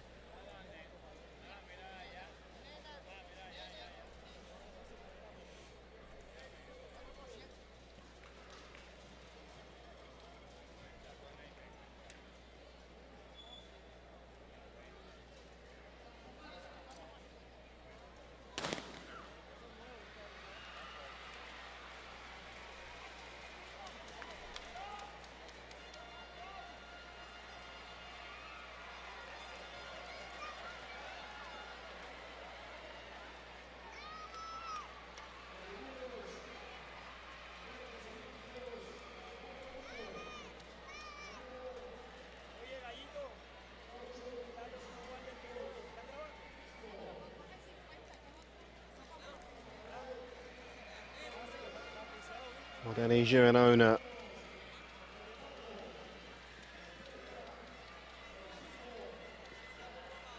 Off the Dominican Republic. And here he goes again.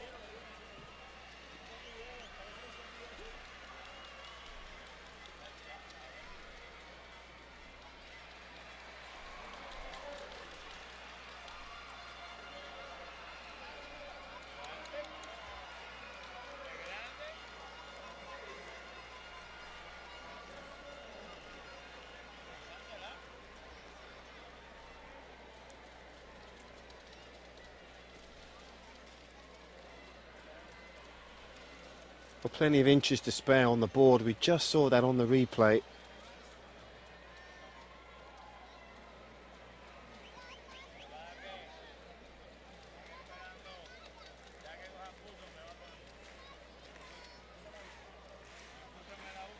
John Murillo just getting himself pumped up. We can see the self-motivation there. Will it have a positive effect?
Well, it's the turn of Fabian Florin again of the Netherlands. Deep breath.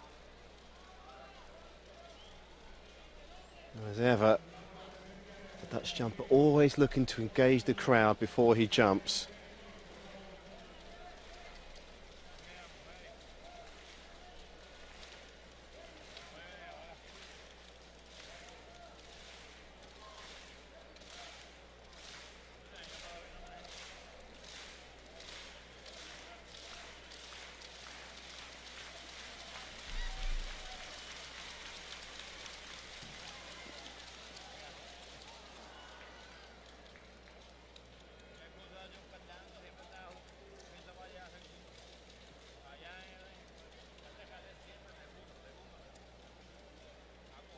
You can see that low sense of gravity of his.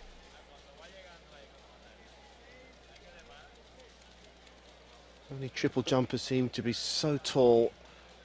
You can forget Jonathan Edwards back in the day, a lot shorter than the Dutch jumper here. But if the technique is good, if the spring from the board is good, that sets you up. And that's where he does excel at times, Florent. All good and well having the pace down the runway, you need to control it. And he does that so well. Here's Chris Carter of America.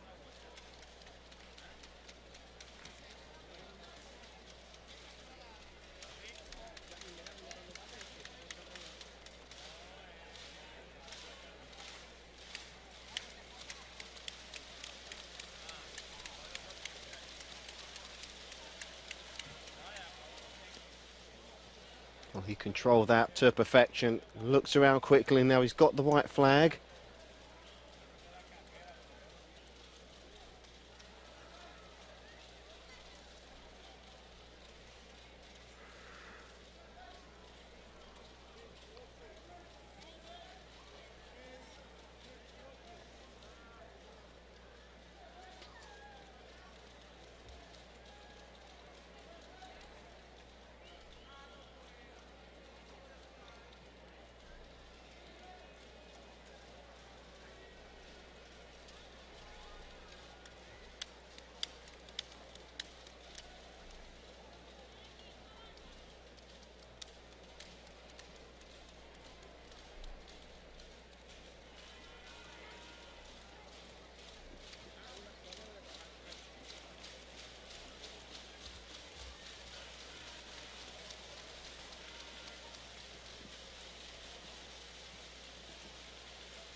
Well, he knew straight away and he aborted that jump very early, Chris Carter.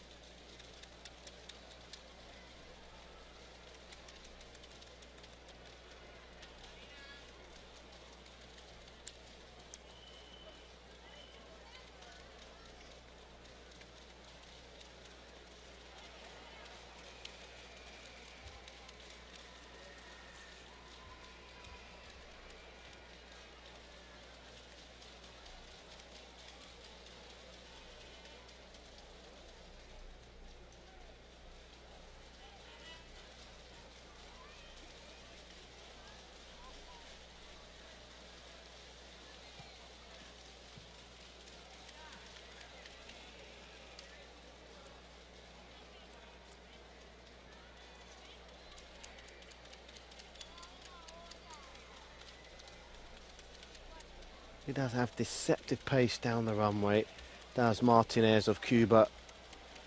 The long legs of his really do eat up the runway so quickly. Kind of gangly technique that he has.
He's putting his tracksuit on just to keep warm. Here's Chris Carter. All did his last jump. 3 no jumps so far he's had today.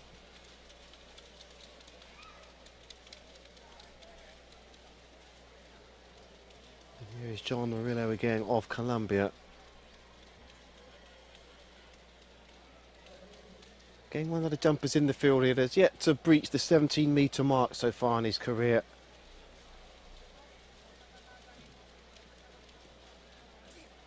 It's a flat trajectory with the jump.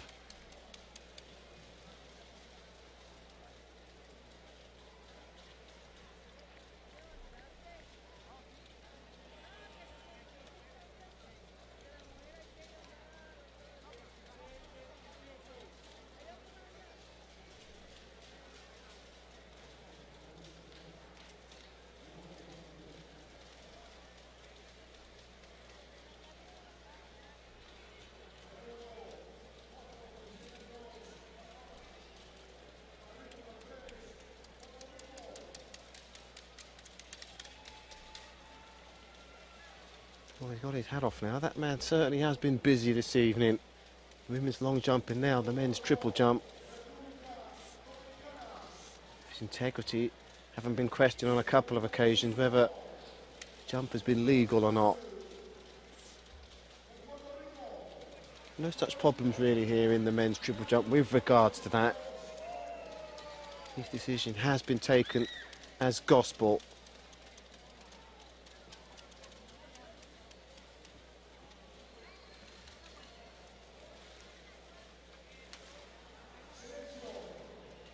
Well, the crowd getting ready for another event soon to get up and underway on the track. Women's 200 metres. Couple of heats. Just getting himself revved up again here is Fabian Florent. Is there one final twist in the tail here for the Dutch jumper? Let's see. Well, certainly not with that jump anyway.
For the women's 4x100 relay, good to see two of the 3 lanes occupied by a local talent here from Puerto Rico.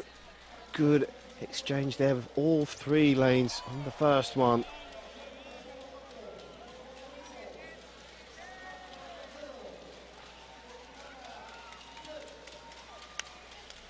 There's another clean exchange, and we can see there 3 fractions already. Puerto Rico are going to win this without a doubt.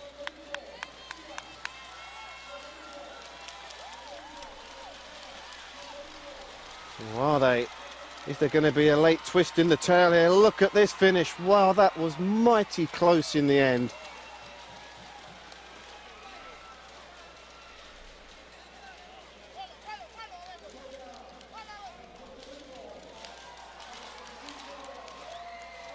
Well, it looked like they was going to run away with that, but that was a lot closer than what it was at the 300 metre mark.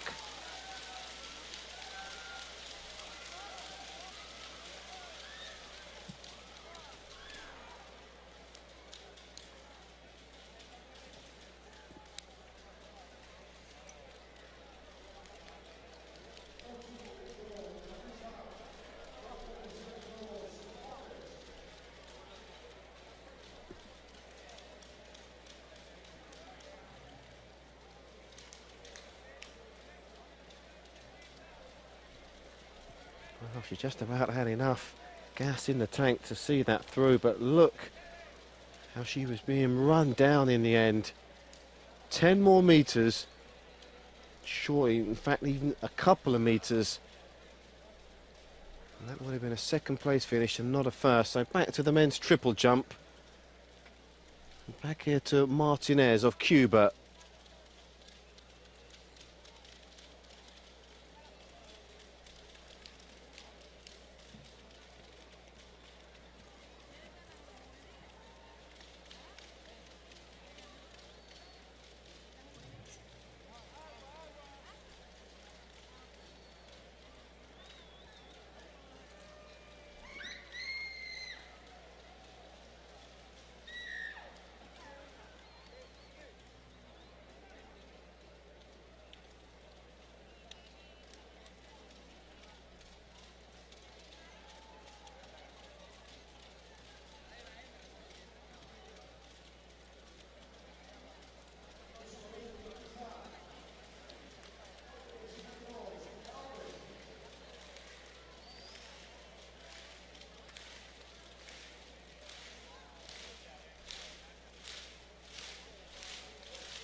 And he almost hurled himself into the pit.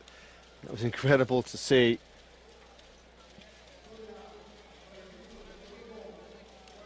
Not the best technique there from Gironano, but still 100% effort as well as application. So look at the determination on his face as he attacks the board.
Well, that's a much better jump this time from Florent. He gets the white flag, a red flag on his penultimate jump.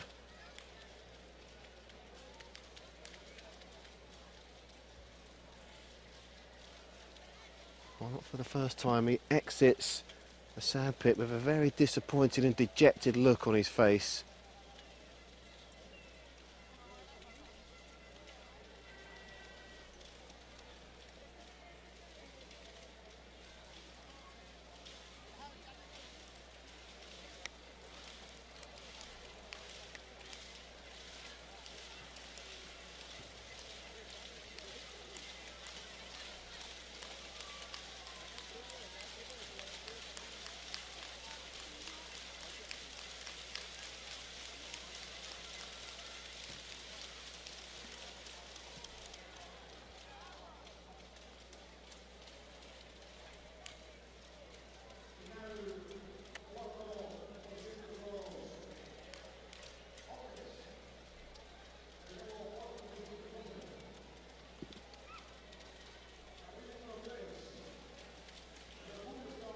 The men's triple jump now has been the main focus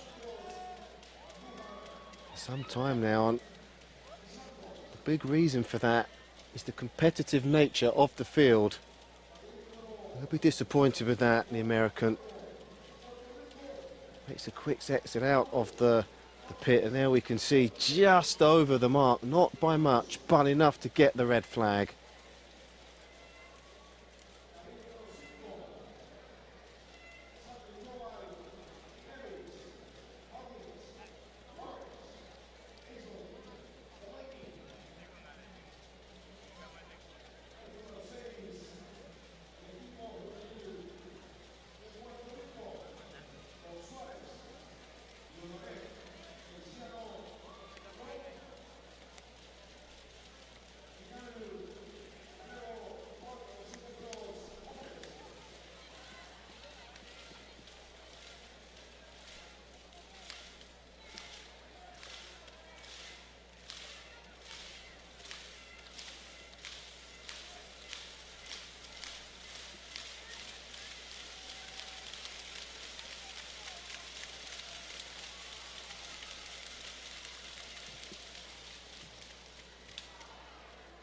Oh, just about in the pit again, not for the first time this evening, Omar Craddock.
Perhaps that jump isn't good enough to see him hurt the leaderboard here, Martinez.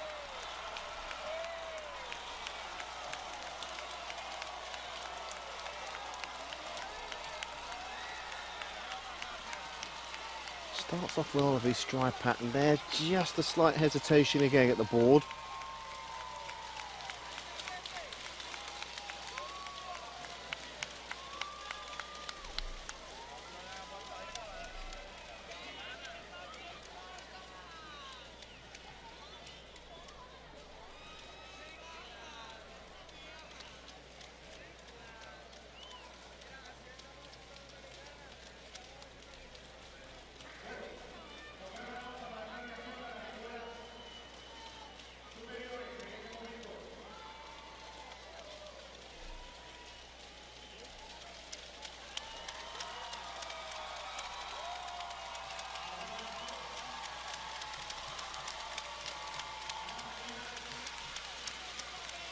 The men's 4x100 relay. The Puerto Ricans got themselves the victory in the women's. And perhaps here by the second leg they could be getting themselves on the leaderboard again.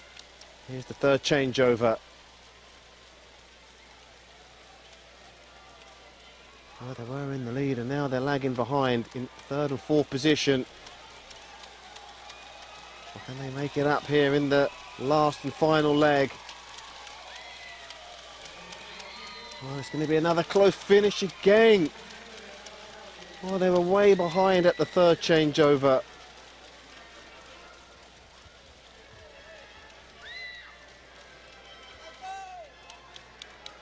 Well, it's the men and women's 1-2, a double. Puerto Rico 39.67 in the 4x100 men's relay, ahead of the Dominican Republic, St. Kitts in third, and Puerto Rico again in fourth position. There wasn't much in it.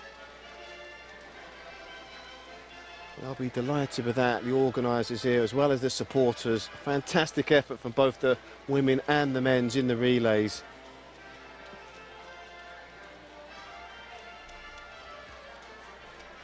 So there's the winning team and there's the winning smiles. All four of them. Great job, guys, great effort.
Currently looking at Sanchez there in lane number 1 in the first of 2 heats in the women's 200 metres, just ahead of Jones. Rodriguez, Jones, Young, Hodge, Jones and Smith again.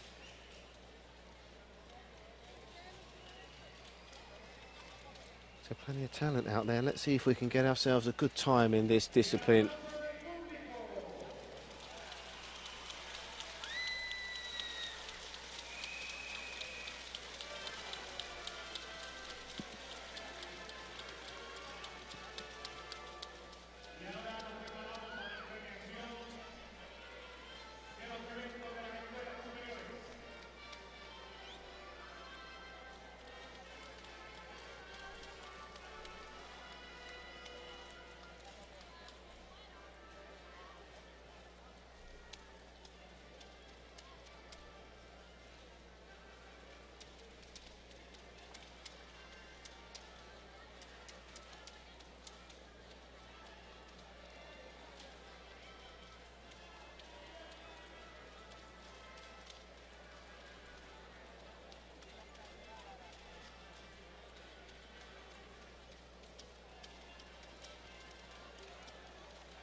Well, there is the lineup. Sanchez, Jones, Rodriguez, Jones, Young, Hodge, Jones and Smith.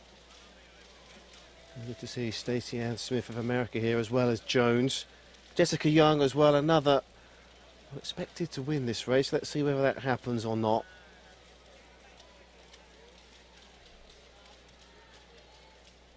Four Americans off the 8 going here. They occupy some good lanes also.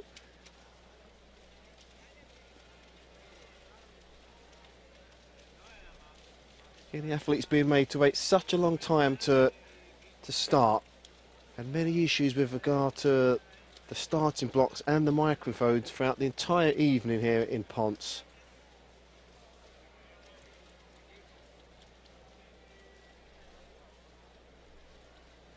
Been up there for a good 5 minutes now before we even hear the gun.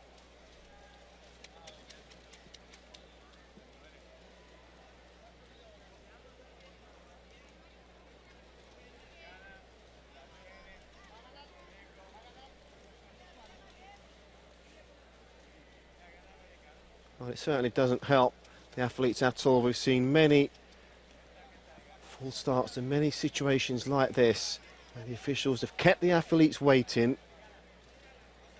Just when they look like they're getting ready to go, they have to get up and start all over again.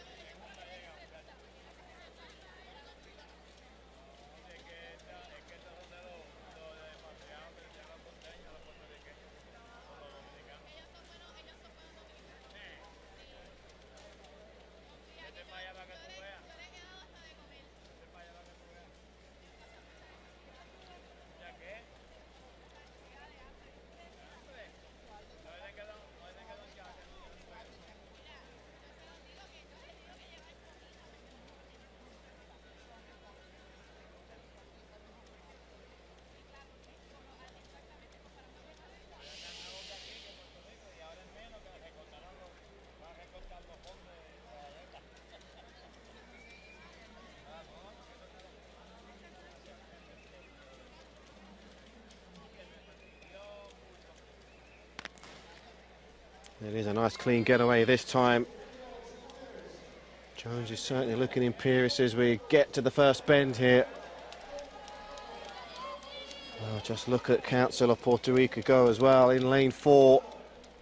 We really have seen some close finishes and some late surges at the end, as we're seeing here in lane 8.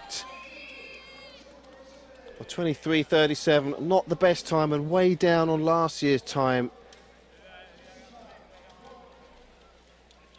Way down on the official meeting record here of 22:37, like just 3 years ago that was, by Madison.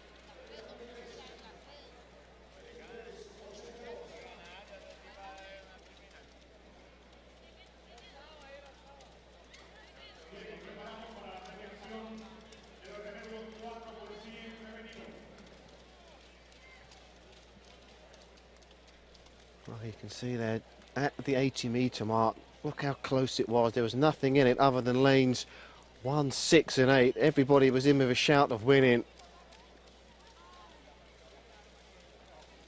In the end, we see Jones just use her strength, use her power, get that edge, and didn't win by much in the end, but a good half a metre clear.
So as expected, it was Jones of America who won this race. 23:37 ahead of Young of 23:50.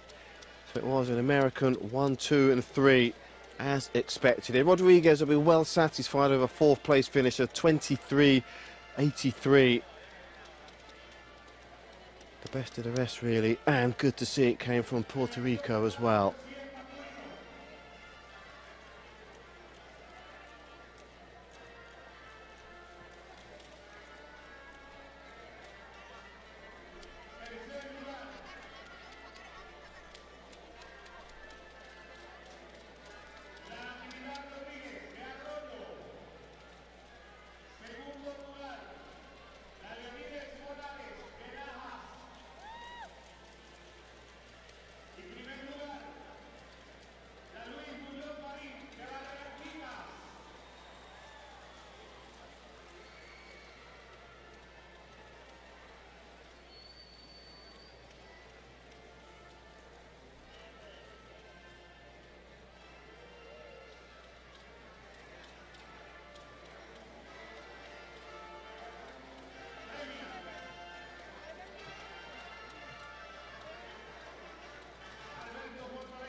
So the ladies are lining up for one of the final events on the track. It is the women's 1,500 metres.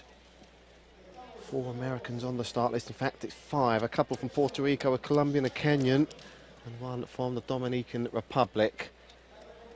That being Mancebo there, as we see in lane 2.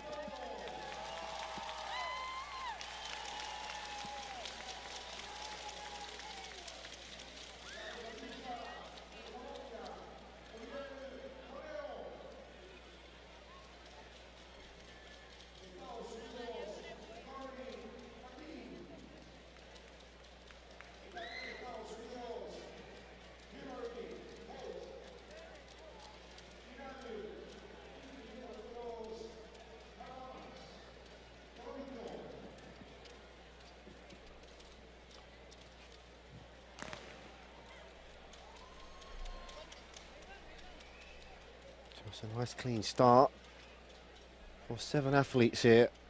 Expect to see Schneider of the United States take the lead here, look to dominate and drag the rest of the field around. The national record has been held here since 2001, in fact, from Beverly Ramos, 4:09.92. Perhaps that won't be in danger of being broken this evening.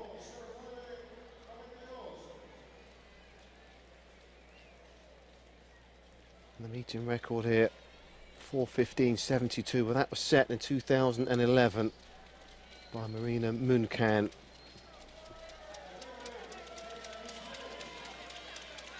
World lead, 4 minutes, 0.461 from Hassan of Holland.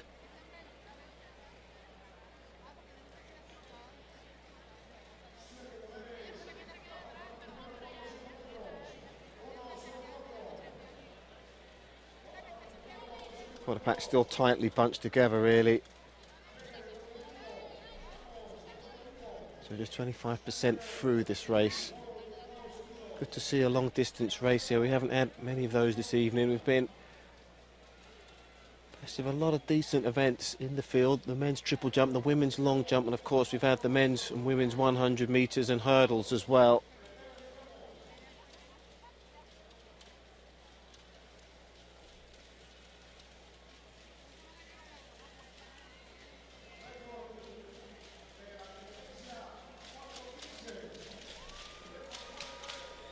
Still looking very neat and tidy, still looking very controlled at the front.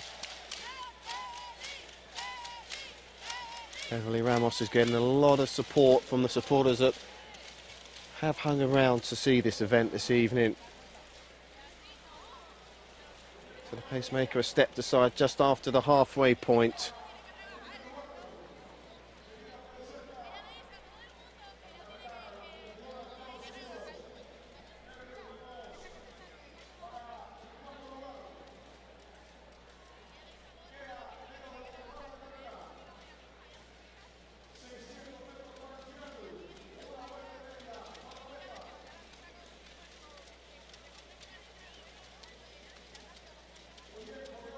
After a very tightly bunched together group at the midway point. It's fractions, there's divisions now, and perhaps we're going to see the winner come from the leading three.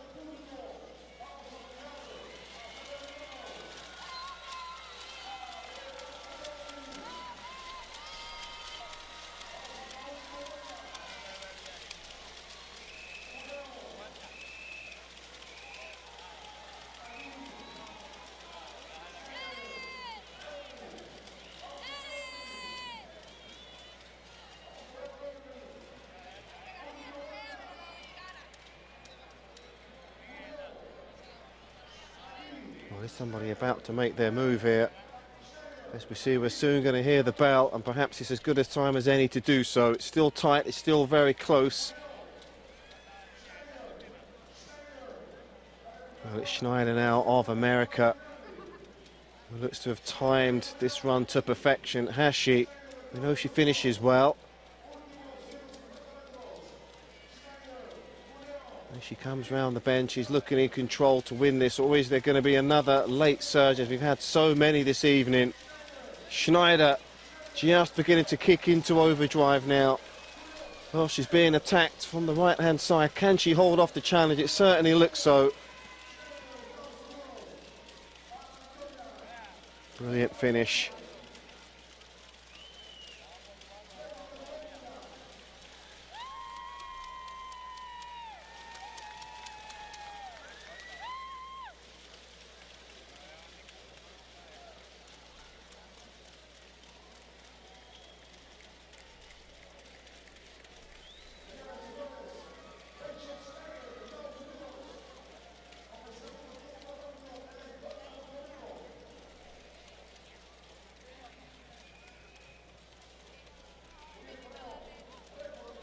Well, she'll be satisfied with that.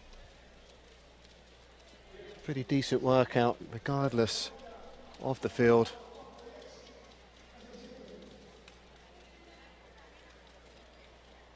And Schneider, that's her first run out of the year. As expected, she did get to the finishing line in first position. Well done to her for that.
So there it is, confirmation of Schneider ahead of Corneo, 4:09.16 in second place. Schneider streaks ahead, 4:08.46, and McGee even further back in third position with 4 minutes 12.64 ahead of Ramos.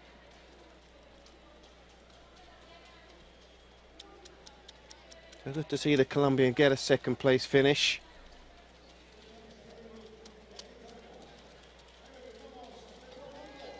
Also Hilary Holt of America, a decent run out as well in fifth place.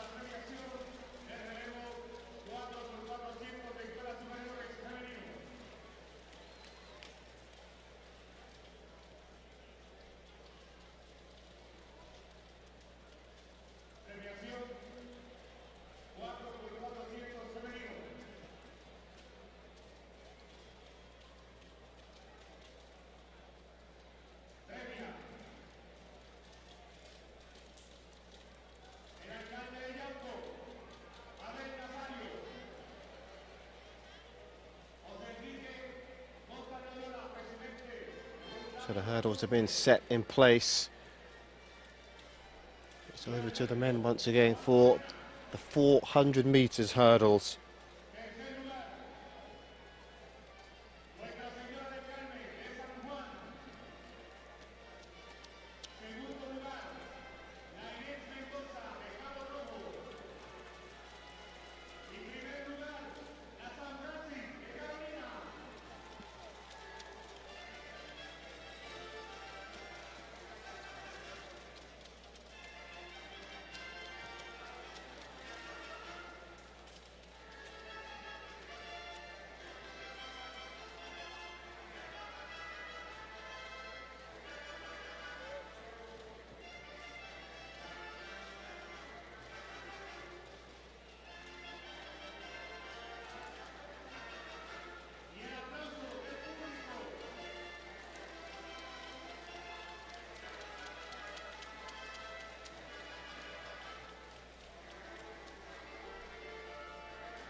Just 4 lanes occupied here for the men's 400 metres. Heat number 1 of 2, and of course, you'll have a different nationality represented in every lane. A Jamaican in lane 3, Kato Roxroy, Rwanda Santos, and Emmanuel Myers of Trinidad and Tobago. And in lane 6, there we see Gerald Drummond of Costa Rica. Season's best of 50.61 for the Costa Rican, a personal best of 49.57 for Myers, and the Jamaican Roxroy set a time already under 50 seconds so far this year, 49.50.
Unfortunately for the athletes here in the first heat, we'll have to have a restart, and we've had so many issues again. I must reiterate with the starting blocks this evening.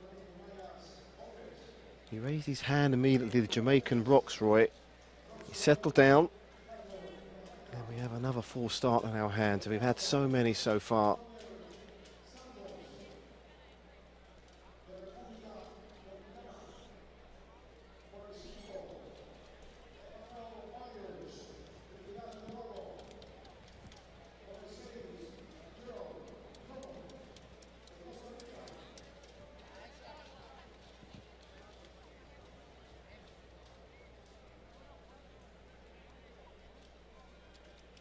Well, it looked like it was Drummond in lane 6. Obviously committing that full start. Eyes down, ready to go. Second time of asking.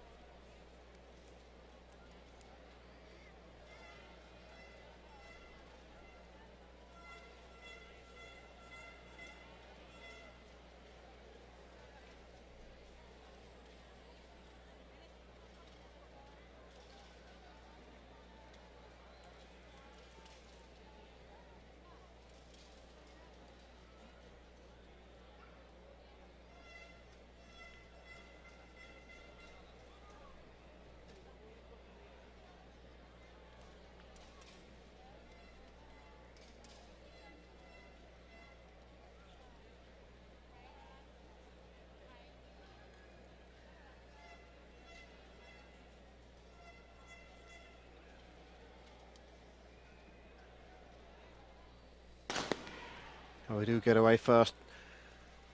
It's a clean getaway this time. Good start made in lane 3 by the Jamaican Roxroy. And just look at Myers go as well of Trinidad. He's really got out of the blocks, flying, striding away as he attacks the third hurdle. Nice and cleanly as well. Lovely technique as it was there on number 4. Well, Myers is streaks ahead. The question is, can he maintain this pace? He's being run down here by the Jamaican Roxroy. He's just beginning to eat up into that lead. Well, he's looking good. He's looking controlled now, is Kato Roxroy. And this is his race to lose now. He streaks ahead. 49.78, that's a pretty decent time. That is just outside his season's best, but all in all, he'll be satisfied with that. Good effort and a very good job, well done, I should say.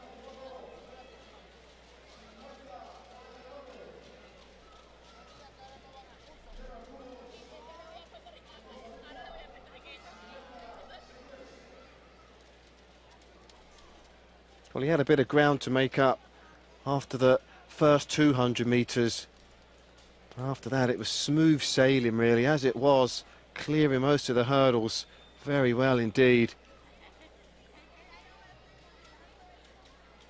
He'll just pull up as he leads with his left leg, cleanly over with the right leg, the trailing leg. He just tightened up there, did Myers in the end, over that final hurdle.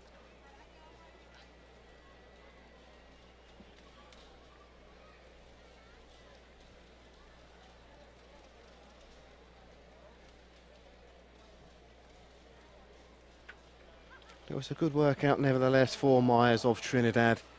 We see him there just tired, just falter at the end, over the final hurdle, and just did enough in the end to stay ahead of Drummond. You see there again on this replay, Drummond was way behind, but look at the determination, look at the effort to make inroads into that lead.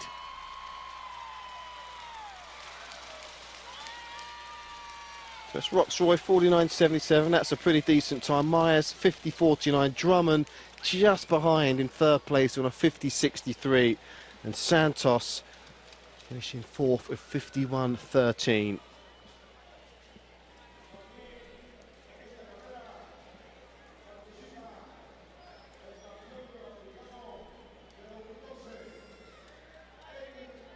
Well, there's the local hero, Javier Ponce of Puerto Rico.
Well, the athletes are stripped and ready to go. And how refreshing, how wonderful is it to see the supporters who have stayed out late this evening to hang around and view and witness perhaps a victory here from Javier Coulson. Let's see whether that happens or not.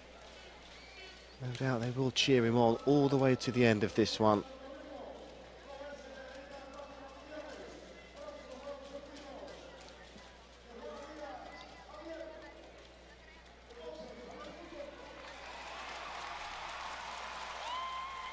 There's the reception he's getting, and it's fully deserved, I have to say.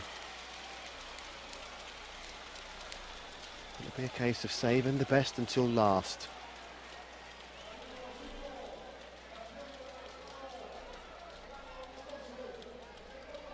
Well, he holds the meeting record here, Coulson, and that was 5 years ago, incidentally, 47.72. That also being the national record as well. There's the carrot for him to perhaps break that record that he's now held for 5 years. Well, there he is in lane 4, no doubt the lane to watch.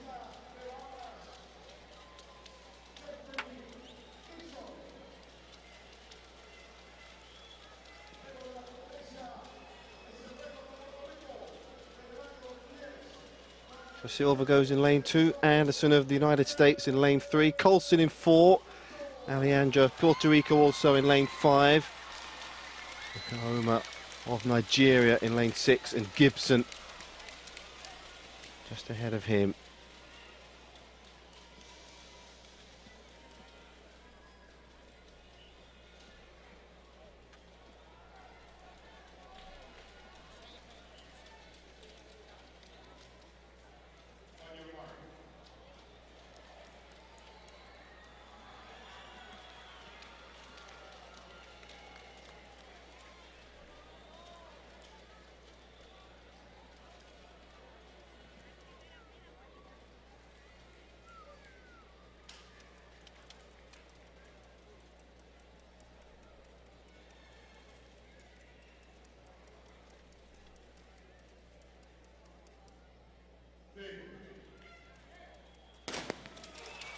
A nice clean getaway at the first attempt. And Ponce, as ever, aggressive, attacking that first hurdle, and already he's making inroads into Alejandro, his fellow Puerto Rican, just ahead of him. Oh, it's smooth, it's clean, it's precise, it's clinical, and it is already turning into a Poulsen masterclass. Really is in a league of his own at the 200-metre mark. I'll just listen to the crowd cheer him on now. He's into the final 90 metres. And he's ahead. Well, just a slight wobble there from Poulsen. He managed to regain his composure. But he's being hunted down here. And look at lane 7. Well, he bundles over the line in the end. Coulson, from looking absolutely in control. He lost it at one hurdle. And after that, he was hunted down to great effect. Jeffrey Gibson, well, what a surprise and what a turn up for the books that was.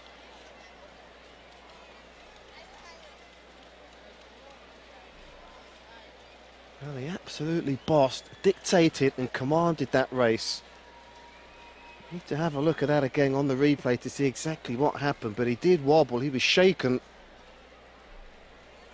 Fantastic start as ever. Nice and clean over the first hurdle, as was Alejandro as well.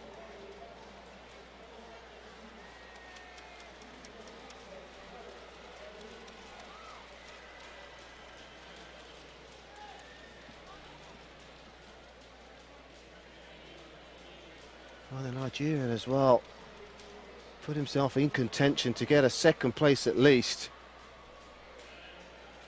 Gibson was looking good, but looking good to get a third position now. Let's see what happened. There, just lost his footing and his balance. You see that.